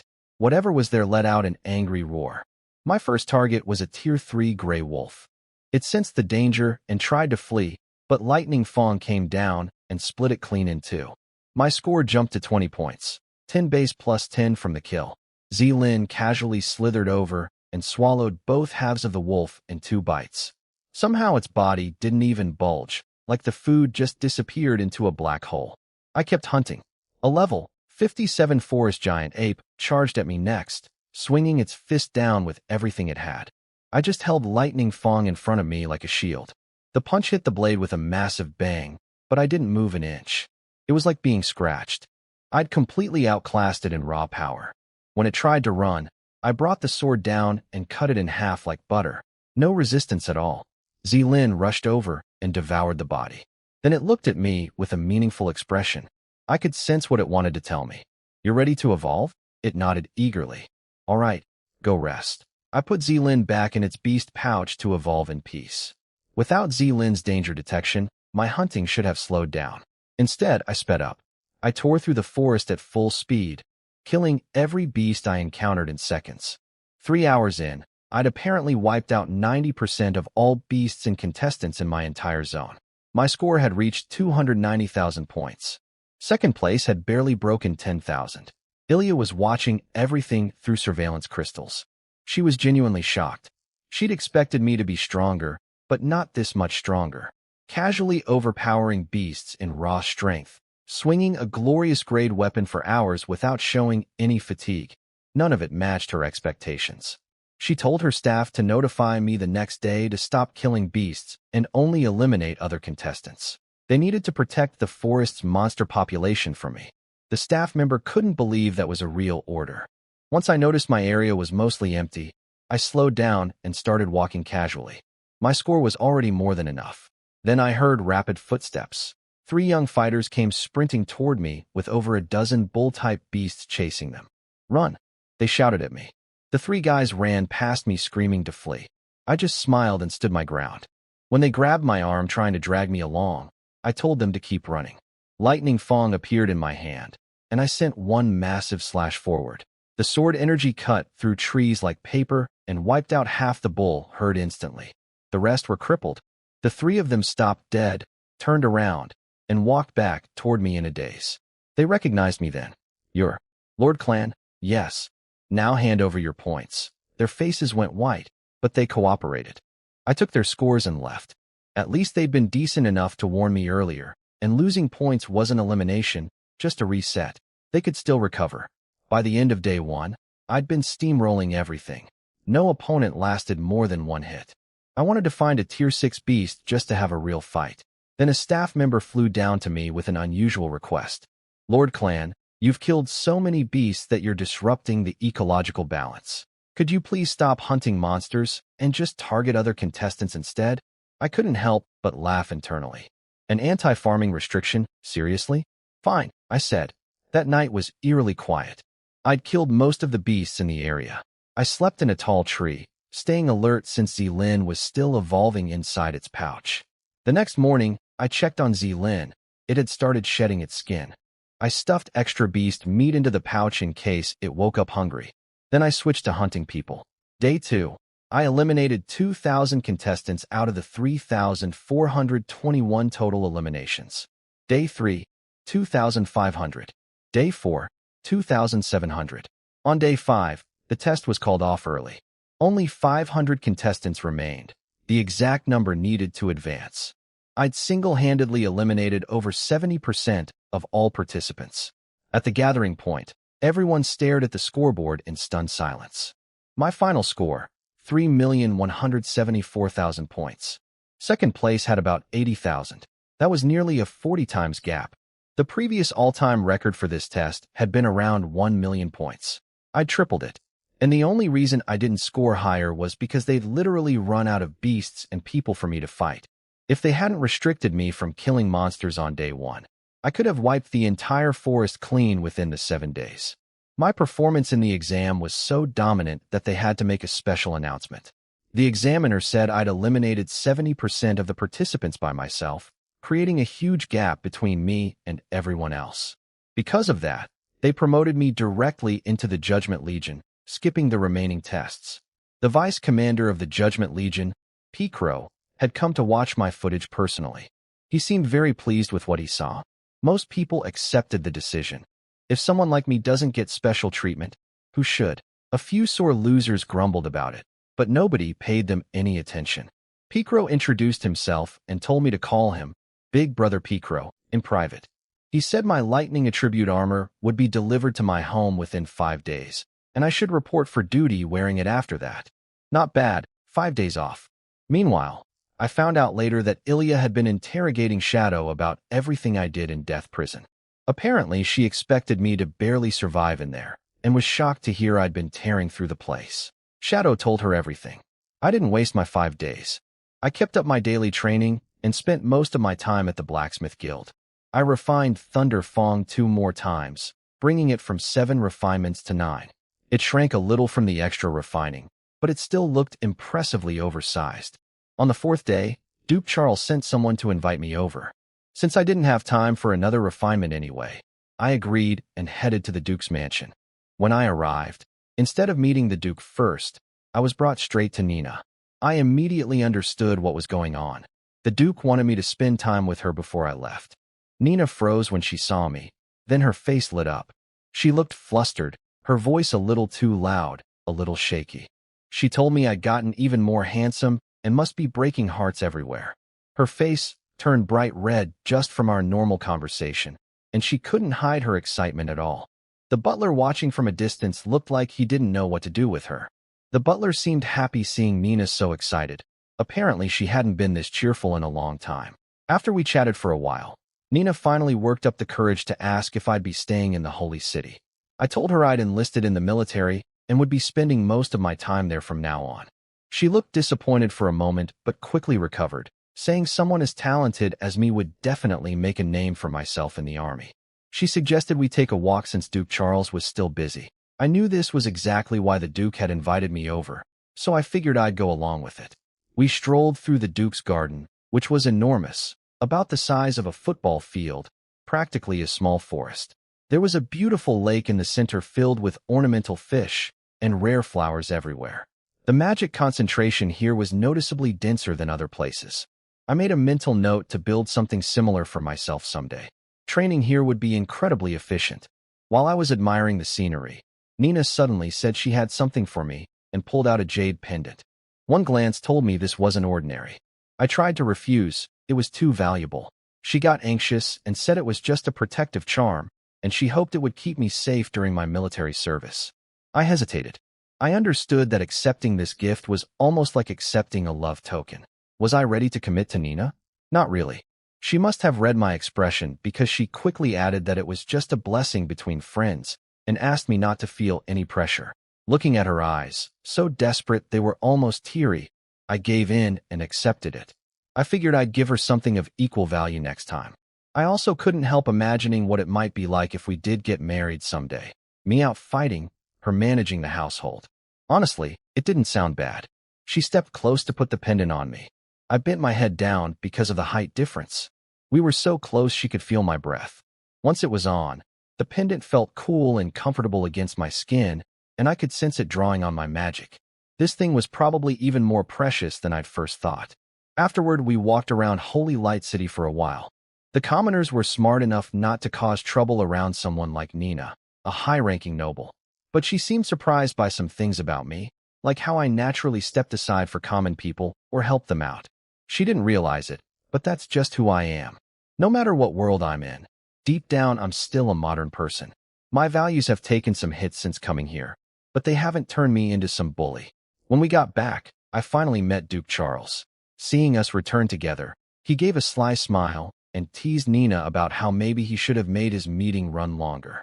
Nina's face went red instantly. He pushed further and asked me what I thought of her. I stroked my chin seriously and said, Nina would make an excellent wife. Nina practically exploded with happiness. Charles sighed internally at how innocent his little sister was. Then he told Nina to head back to her room. He had important things to discuss with me. After Nina left, Duke Charles got straight to the point and asked if I'd consider marrying his sister. He'd sent her away first in case I refused. He didn't want her to be heartbroken. He also noticed the jade pendant on my chest and realized Nina had given me something their mother had given her. She really did like me that much. I thought about it and told him I wasn't ready to think about marriage yet. I'd come find him once I figured things out. He wasn't entirely satisfied with that answer. He couldn't tell if I was rejecting the idea or genuinely putting it off. Apparently, I was the first young person whose thoughts he couldn't read at all. Then he mentioned something else. He had a younger brother named Wyndon serving in the Judgment Legion and suggested I connect with him for support. I understood what he really meant. He wanted me to form a faction around his brother. I agreed easily enough.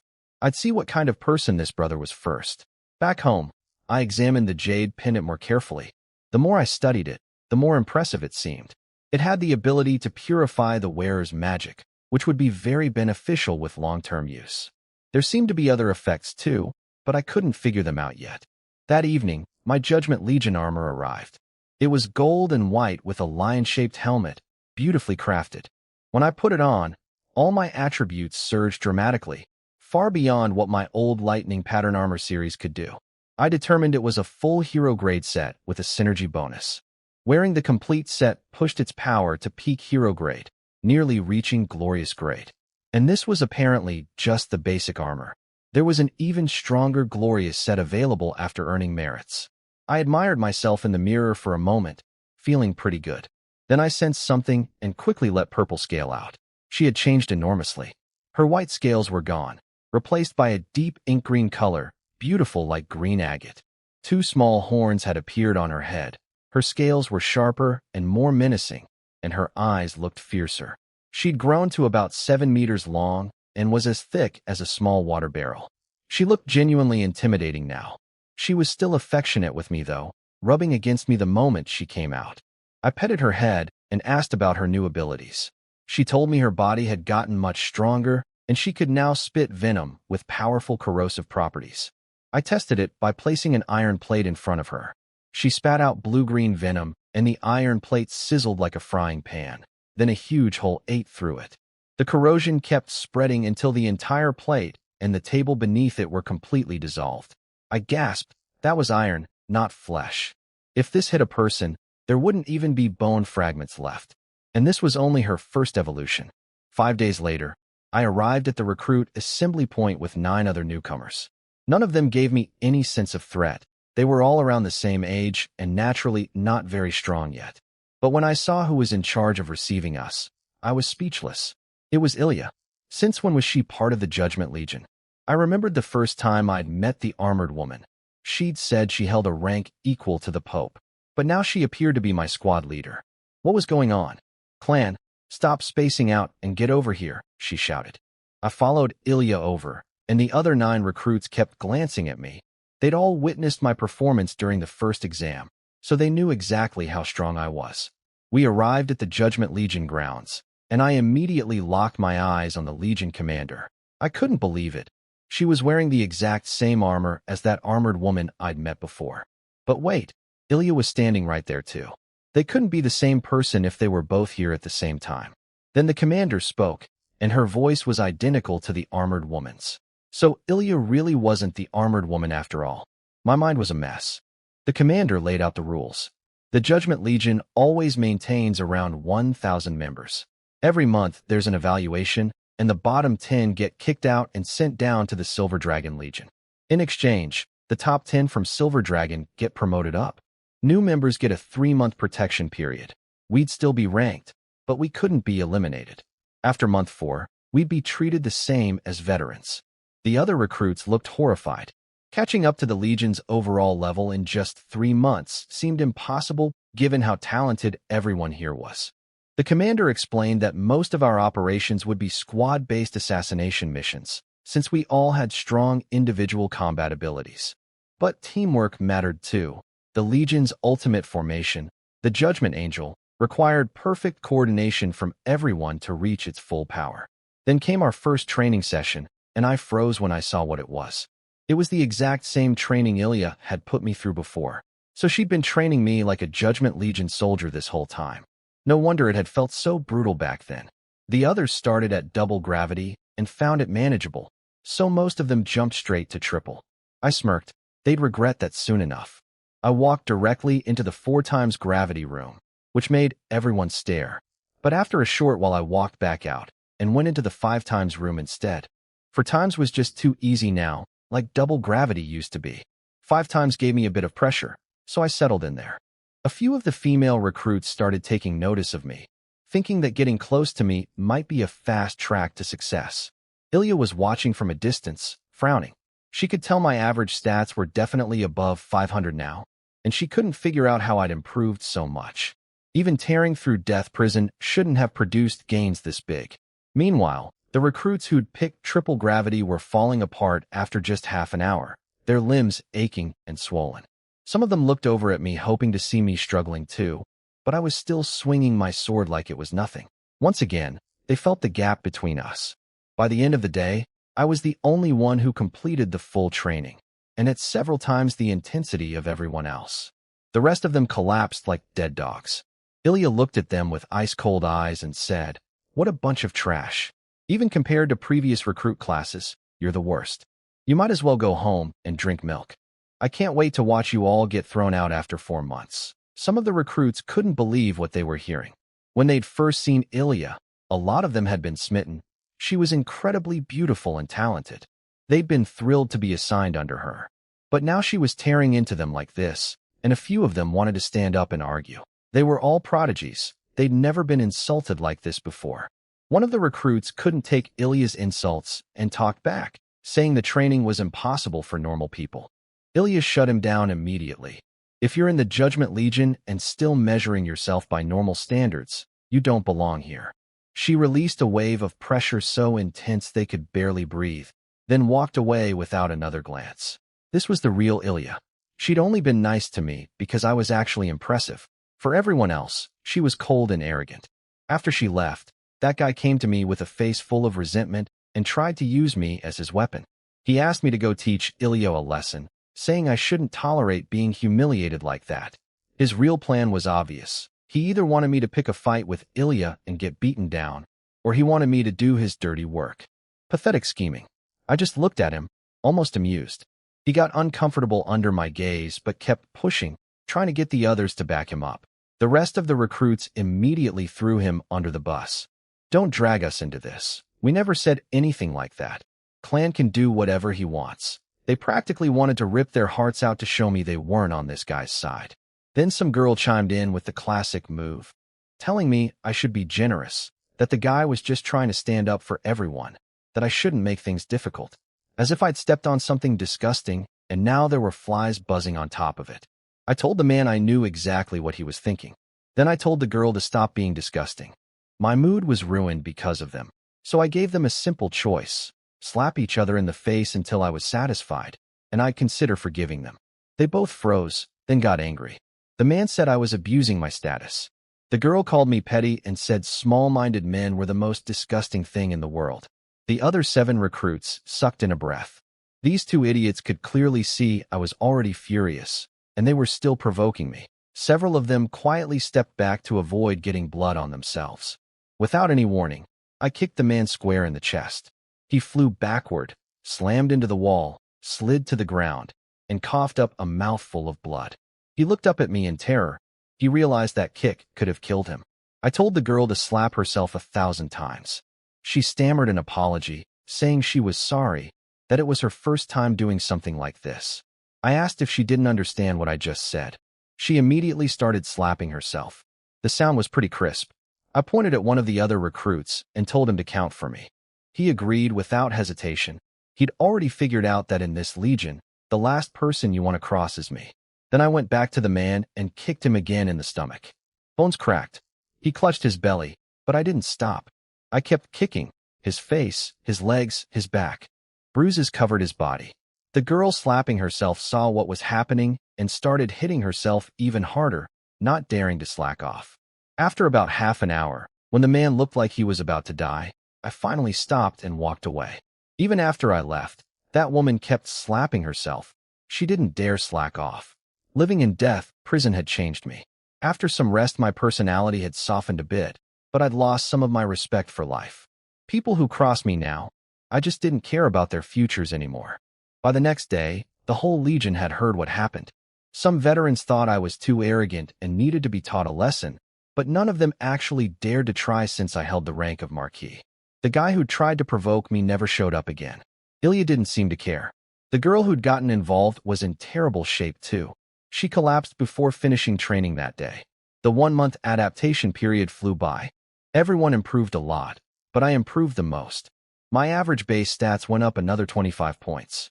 I gained 7 points in sword talent, bringing it to 27. My charisma also hit 90, which caused a visible transformation in my appearance and presence. Looking at myself in the mirror, I was so good-looking that even I'd fall for myself if I were a woman. My level had also naturally climbed to 56.